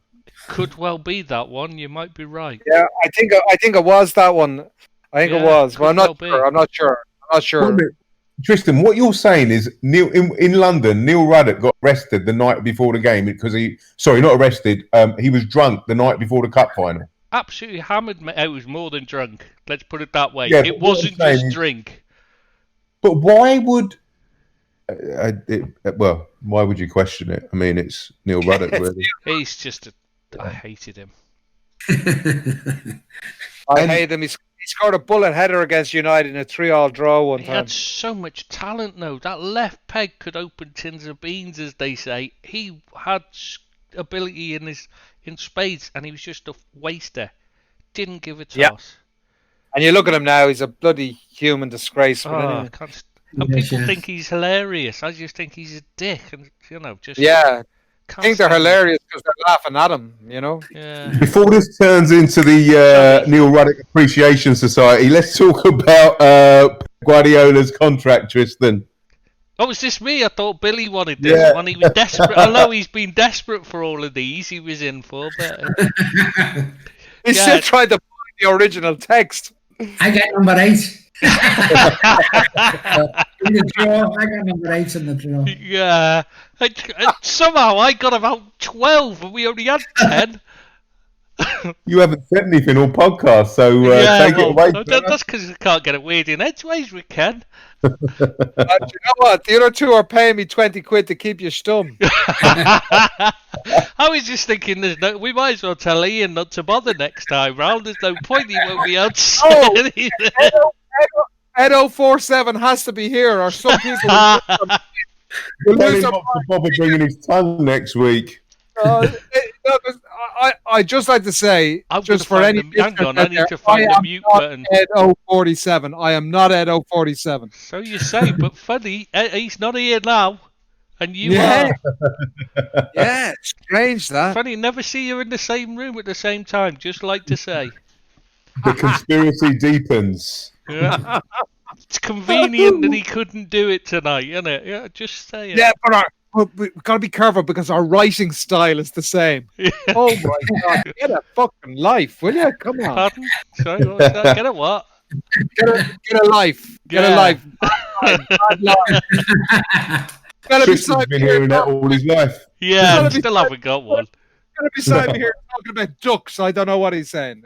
Yeah. That's, so what will we do? next contract. Yeah, because it expires at the end of next season, doesn't it? And he's been saying, he's got to earn a new contract and that, even though we all know the owners are desperate for him to stay on. So that sounds to me like he's not so keen to stay there, no matter how much he said he did. Even though he doesn't win the Champions. Oh yeah, they love him. They've set up the whole club to work for him. They want him because he's a big name, he's big profile. It increases the profile of the club and it grows it. Fair enough. Yeah, I think he'd be on his toes in the summer. I think so. I think unless he wins the Champions League, I think he's just realised that it doesn't matter. He can spend no matter what he wants. it's too difficult for him. This he doesn't like Yeah. competition, does he? No. I think he'd be on his toes in the summer, and he'll either Italy. sort of. He could go to Italy because I don't know if he's allowed there after his drug cheating, but he's Well, they don't care, do they? The Italians. yeah, the rules have changed. So who knows? Who knows where he'll end up? He could go to Italy. He could go back to Barcelona. Don't be surprised by it. Yeah, but they want Xavi. Yeah, I think Xavi could go in under him for a couple of years. Yeah, it'll be Xavi. Who knows? No, it'll be Xavi take over when Thingy wins. What's his name? The previous guy. The president Koeman? changes. No, when Or the president changes. or whatever they call him. Yeah, Yeah, when Bartomeu loses and the other guy who was there before him, whose name I've completely forgotten now. Is it Deporte? Deporte? Laporte, yeah, that's it. Yeah, when he goes back in, it'll be Xavi is the one he wants. Yeah, I'd probably bring Iniesta with him. Loving And they'd still be the two best players at the club. Yeah. Iniesta's just... don't get me started on him. I know, I get up in the middle of the I night. just hear a groan from you, Tristan. Yeah, Iniesta's Let's probably move on my to Roma then, favourite because player I've ever seen. Loved him. Ken, do you want to talk about the Roma clerical error, meaning Okay. they were given a 3-0 defeat? Really, you could only expect this to happen at Roma or Manchester United. An absolute farcical situation where the club administrators put the player into their under 23 category or under 22 category as it is over there, I think, Yeah, and where he should have been in their 25-man squad, right? Now the fact is that their 25-man squad isn't even full. Yeah. So it was done absolutely under no intention of misleading or cheating. It was a pure, because they had space to put him in the other squad. It wasn't as if they were trying to mislead or cheat. So it was a pure clerical error. To be honest with you, at professional level, notwithstanding the fact that it shouldn't happen, but I don't think they should be docked to 3 points. I mean, you have other supporters with racial chants and all this sort of stuff, and they're not docked points. Just because the guy was put on a wrong list, they shouldn't be docked points. Yeah, but that's in the rules. It says it makes him an ineligible player. Listen, So the rules state that that's an automatic. You hand the game to the other team as a 3-0 win. Sometimes the law's an ass, Tristan. Yeah, no, I'm not. I'm just saying they haven't really got it. They'd have to change the rules, and they can't do that before they give them the decision. I understand that, but it's wrong. It should be just completely. I think the opposition are wrong to be even looking for the points. I don't think it's in the spirit of the game. I just don't think it's right. There was no intention to mislead or cheat. It's happened. They've got to pay the penalty, but in my opinion, it's wrong. You've got fans out there with ultras and their bull sugar and all that sort of To be honest, stuff. Roma are one of the problem clubs, so I can't really have sympathy for them.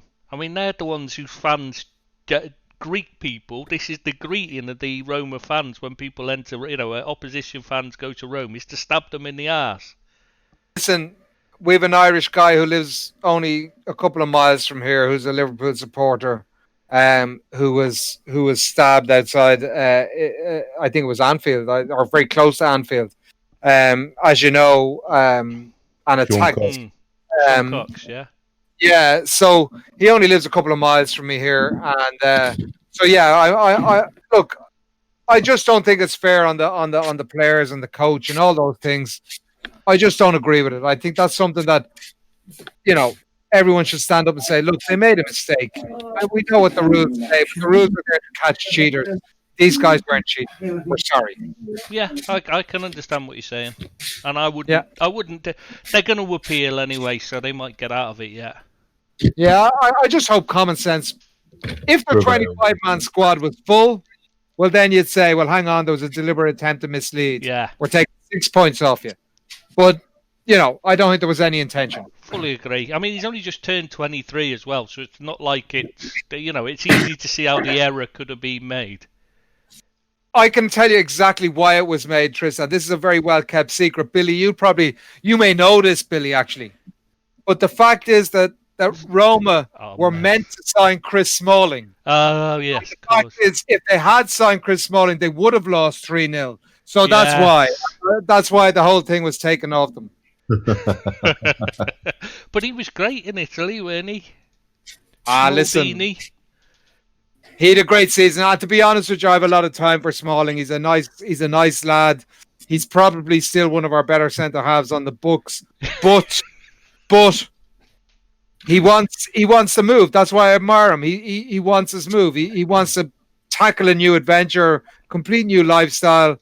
I really hope he gets the move he wants. And he's a nice lad, Smalling, and he's done very well over there. The game suits him.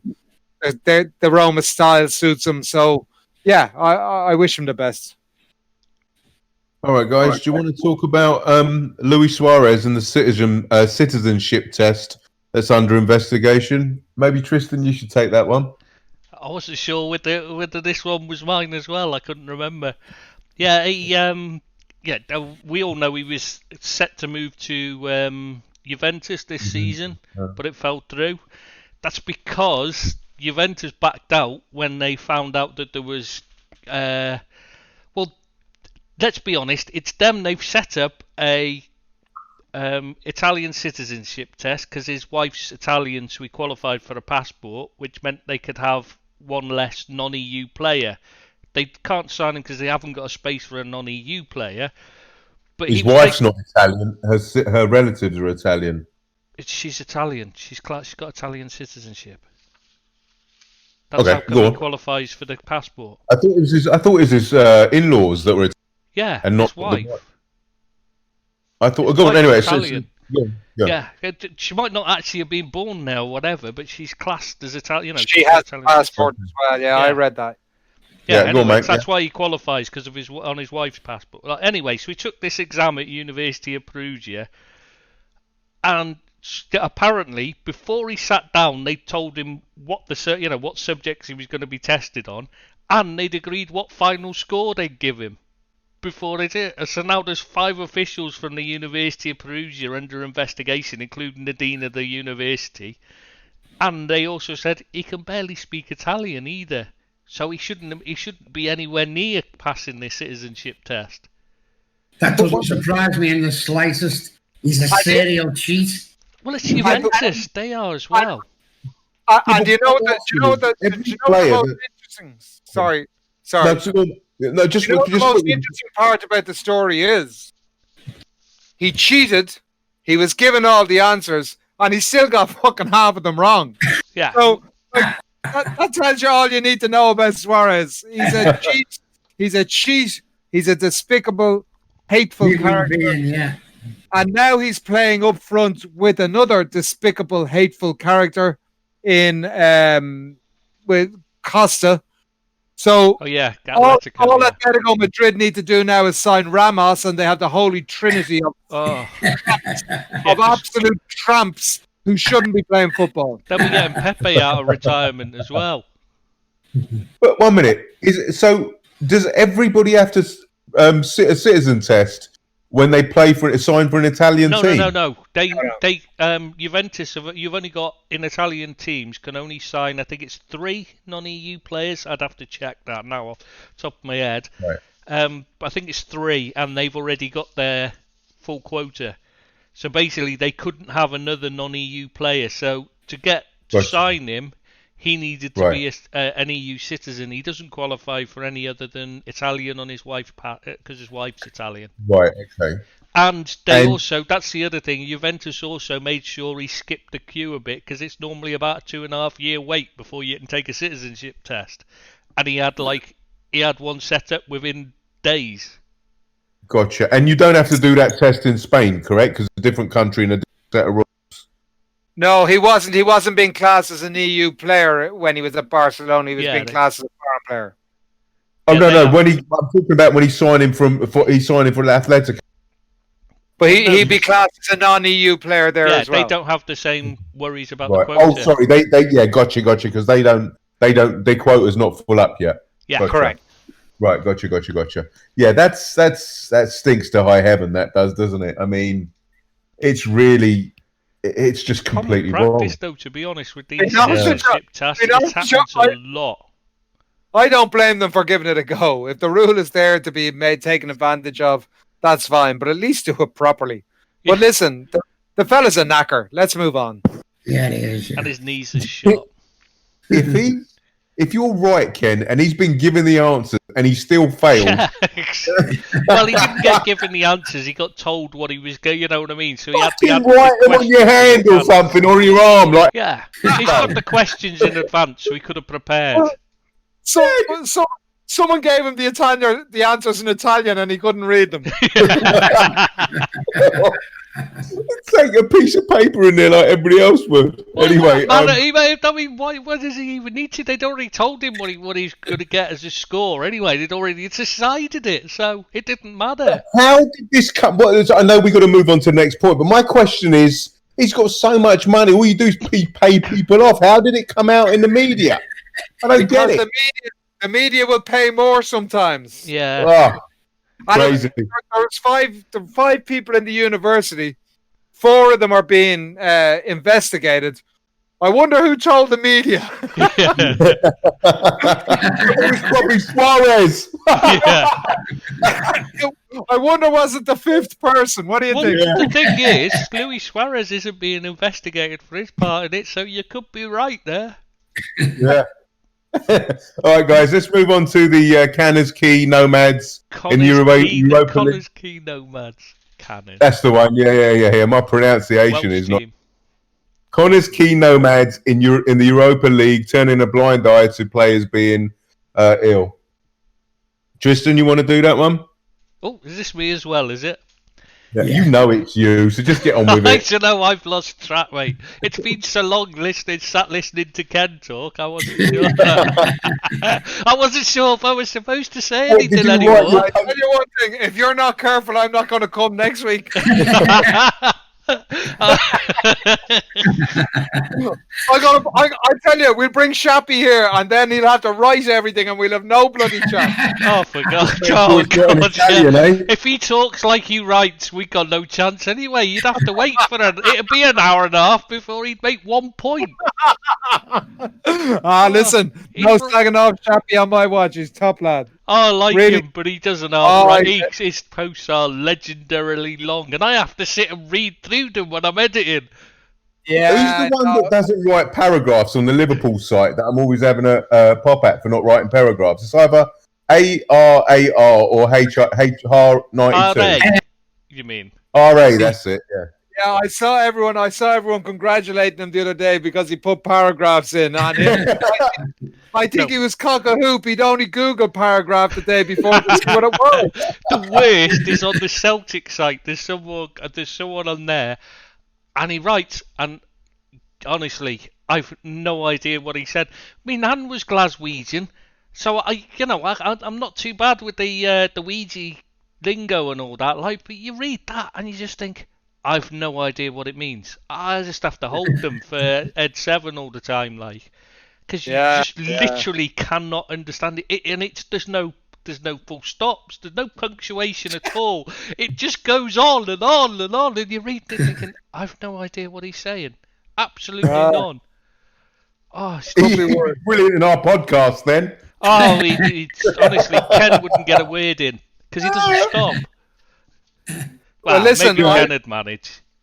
To be honest with you, this is my first time doing anything like this, and it's difficult when you're shy and retiring. Yeah, I was going to say, you can tell it's your first time because, you know, it's been a bit of a struggle to get you going. Yeah, you know what? God, imagine what you're going to be like when you warm up. Yeah. When you got about 6 under your belt. I just can't wait till United win, and then I'm going to have a podcast all on my own. Waiting a bit of time then, mate, wouldn't you? To say anything, you'll be just.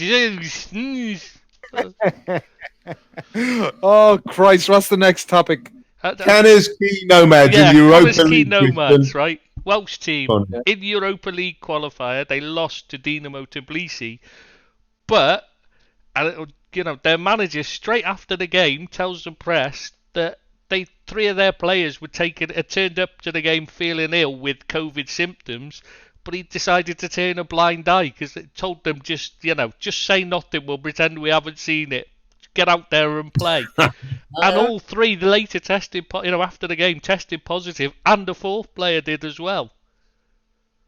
My God, that's bordering on mass irresponsibility. The fella should be fired on the spot. He's being the Welsh FA have said straight away, bringing the game into disrepute at the very least. So he's immediately under investigation. Like, I think that's bordering on murder, nearly. Well, it's certainly irresponsible, isn't it? It's irresponsible and it's absolutely unethical. Good luck. Let's throw them out of the competition. I'm glad they were beaten. They lost, yeah. Anyway, Hey, Billy, you still around? A long ban, haven't they? Around, yeah. Oh, yeah. He's breathing, lads. No.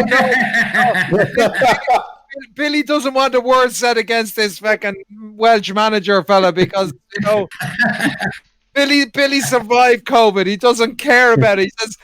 Billy says, I'm a survivor. Me and Boris. Don't start singing it if you say that. I'm signing for Connor's Key next week. Billy's ashamed to tell all his mates he was in the bed beside Boris. Guys, Celtic and Aberdeen only getting £1,000 fines each, despite their players breaching COVID regulations. God, I have to read the rest. Fuck. No, and just hand it over. And that meaning five SPFL games had to be postponed. Ken, why don't you have that one, pal? I feel very passionately about this, and I'm glad you asked me. Thanks. I haven't got anything prepared, but I'll make it up as I go. That's unlikely. I would look. Celtic are a wealthy club in the Scottish game. There's no doubt about that. Their players, both sets of players, acted completely irresponsibly. In my view, the players or the club should have been made pay whatever the club's costs were for having. What happened? I don't even know what happened. Okay, I'll tell you what happened then. We go back to the beginning. Wake up. Come on. Yeah. Please get some context in there. What happened at the outset was there was a couple of it was a Celtic player who went and broke. Yeah, he broke the COVID restrictions. He went off to Spain. He flew to Spain when it was when they were supposed to be under quarantine on return in isolation. Right. Yeah. And he came back and played. And played. And the Aberdeen players all met in a restaurant. I'm not sure whether it was the day after or the day before a game. I think it was a couple of days before a game. And there's a big bunch of them. So they broke all the bubble rules and the isolation rules. Now, to be fair, they didn't have the Aberdeen play. It was 8 of them went to a pub, and it was 2 of them also tested positive for the virus straight afterwards. After this happened. So that's now to be fair to both sets of players, neither of them had Icelandic hookers in their bedrooms. But right, but it has to be said that due to their irresponsible actions, there was 5 SPL games had to be postponed and cancelled, and the clubs were fined $8,000, which to me is totally inappropriate. I think either the players responsible, and the money isn't as big in Scotland, so probably not the players, but the clubs that they play for should have had to foot the bill for any costs incurred by the 5 home teams and the 5 travelling teams for the games that were postponed. And I think that Aberdeen and Celtic should have been made pick up the tab for any consequential loss due to those games being suspended. An $8,000 fine is just farcical, and it's a bit like what we were talking about earlier on with Roma. They broke a written rule, and they lose 3 points. What Celtic and Aberdeen did with their players was completely irresponsible, and they get not even a slap on the wrist. It's inappropriate, and it stinks all the way through football, where serious issues are getting paltry fines while big issues are ignored. So that's the way I feel about it anyway. I agree with you there, Ken. Yeah. Jeez, we agree on something. That's a good one. It had to happen one So- day. By the way, I should so point out they did. It's 8k each they were fined, and they also had 22k, which is suspended in the that they'll have to pay if they have another breach, which hardly seems much of a. It doesn't seem any deterrent either, does it? No, it's Mickey Mouse. It's One absolutely. player's. I mean, it's one player for Celtic. It's one player's weekly wages is 22k. Exactly. It's just farcical. Inappropriate.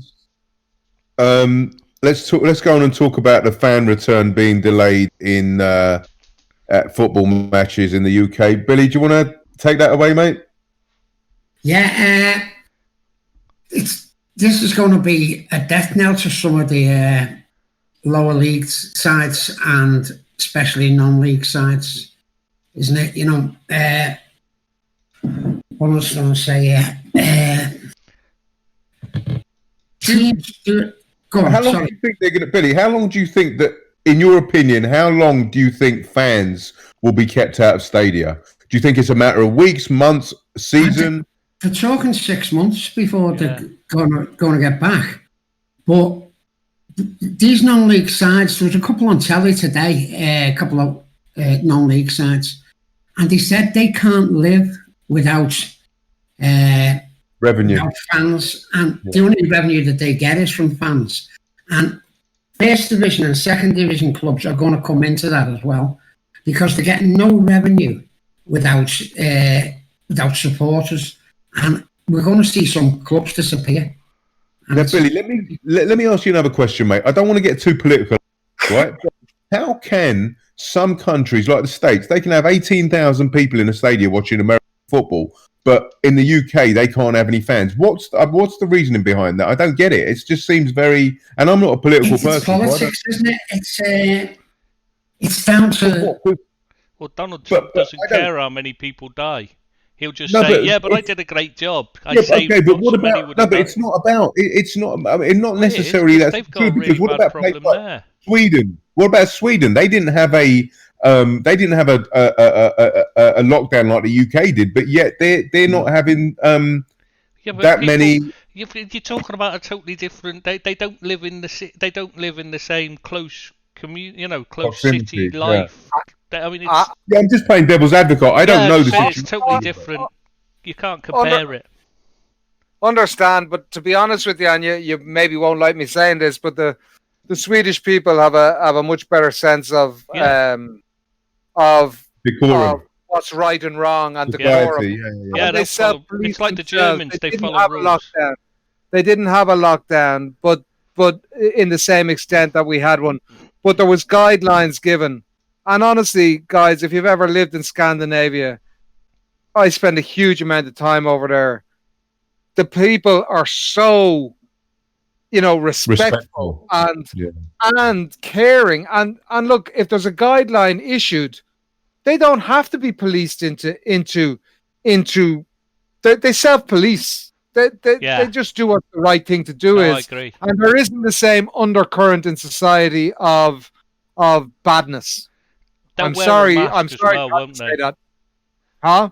They'll wear a mask because because it'll help other people rather than seeing it as if it's some kind of disgrace to be asked to wear one. They're Absolutely. not selfish.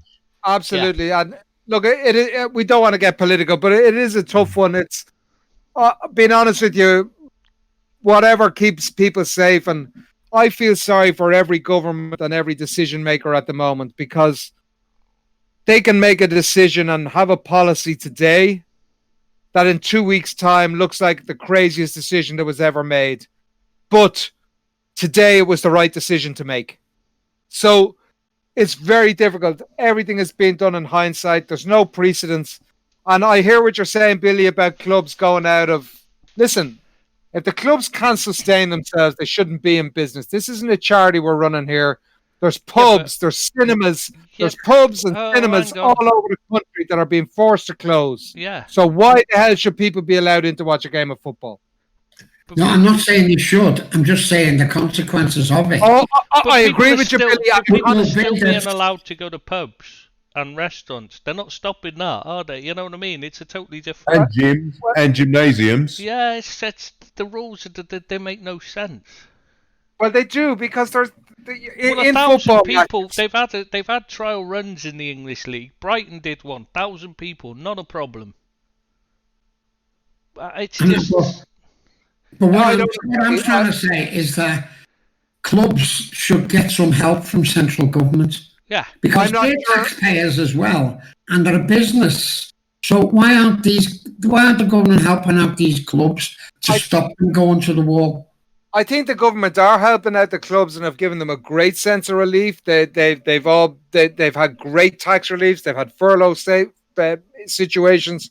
But for me, the help should come from within the game. It shouldn't come from the general taxpayer.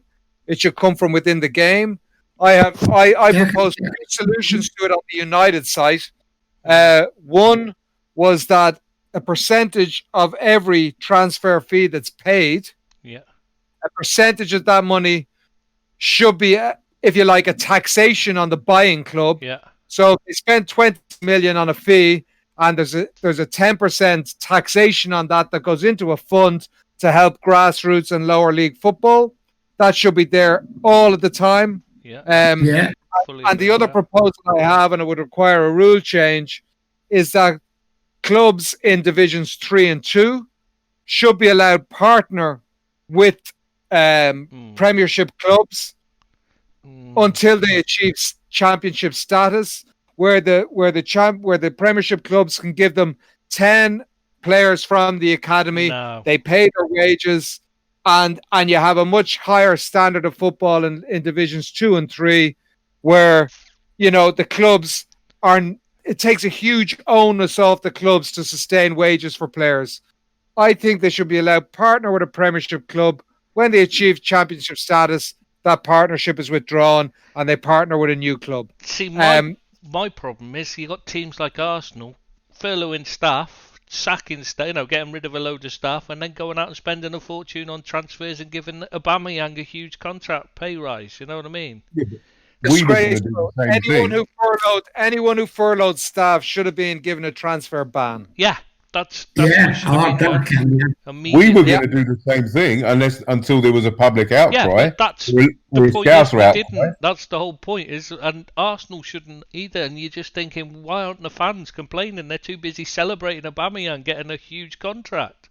Yeah, I don't understand it. Have a conscience. Obviously, that's clearly wrong. That's clearly disrespectful and wrong, especially in this current time. But I mean, this whole COVID thing, the politicalization of it is one thing, but like you said earlier, right?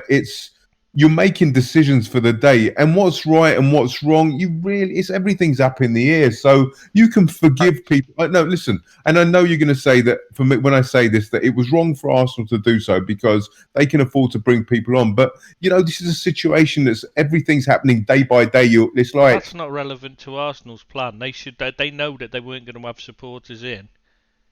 Right.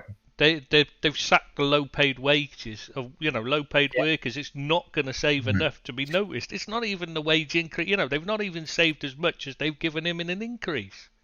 Yeah.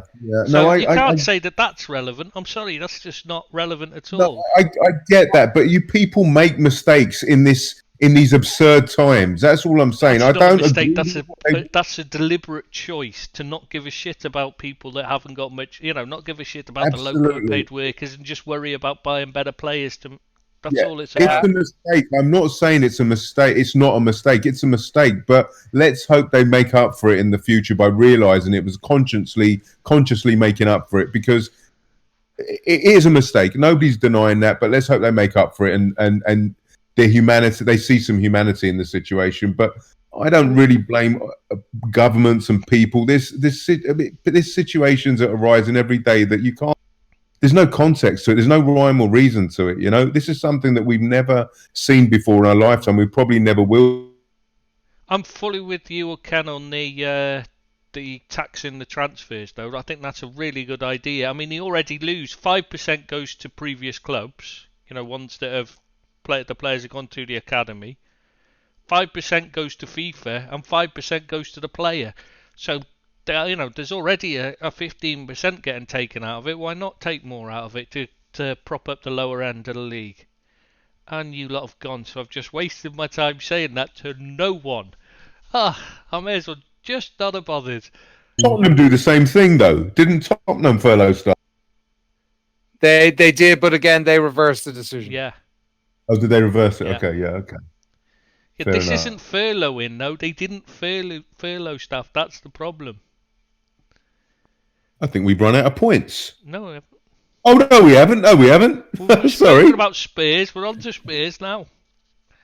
All right, so let's talk about Leyton Orient and Spurs. Leyton Orient and Spurs game. Positive COVID tests. Yeah, Tristan? Yeah, they were playing. They meant to play them yesterday. From now, I mean, obviously it was the 22nd, wasn't it? At the time, they were due to play Leyton Orient, but at the weekend, Leyton Orient had played at Mansfield, drew at Mansfield. They had COVID tests afterwards, which they've not been having in the lower leagues because they can't afford to pay for them. So Spurs actually paid for this, for their players to all have COVID tests. A bunch of the Leyton Orient players, we don't know how many because they won't say, just saying a number of them, all tested positive. So the game against Spurs ended up being called off because they couldn't put together a squad. But the worst of it is, before they played Mansfield Town, the same players that tested positive. Thanks for listening. We hope you enjoyed the show. Furious because their players have just played against a team that was half them ill. Yeah, Mate, can I just say something, Tristan? Oh god. You're not known for your length, but you have the longest podcasts in the world. You know How long have we been going? Do you know what I have to say about that? My wife has just said the same thing to me. How does she I know know I'm Billy's not known right, for my mate. length? What have you been telling her? Your Billy, I bet reputation. you're getting in trouble for sure. I'll get You're gonna be. I feel sorry for Billy. Oh, his missus will be going mad. There's only one thing left though anyway, isn't there? So, Mine just made me some fresh carrot juice. I'm well happy. did she pluck him out the ground herself?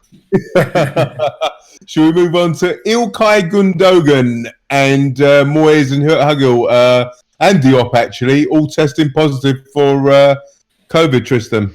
Yeah, I mean the most interesting thing about this isn't really that they tested positive so much as the best thing was Karen Brady and David Sullivan have been. One of them was on the TV, one of them was on the radio, saying about how how Premier League stadiums and training grounds etc. are much safer than people's living rooms at home.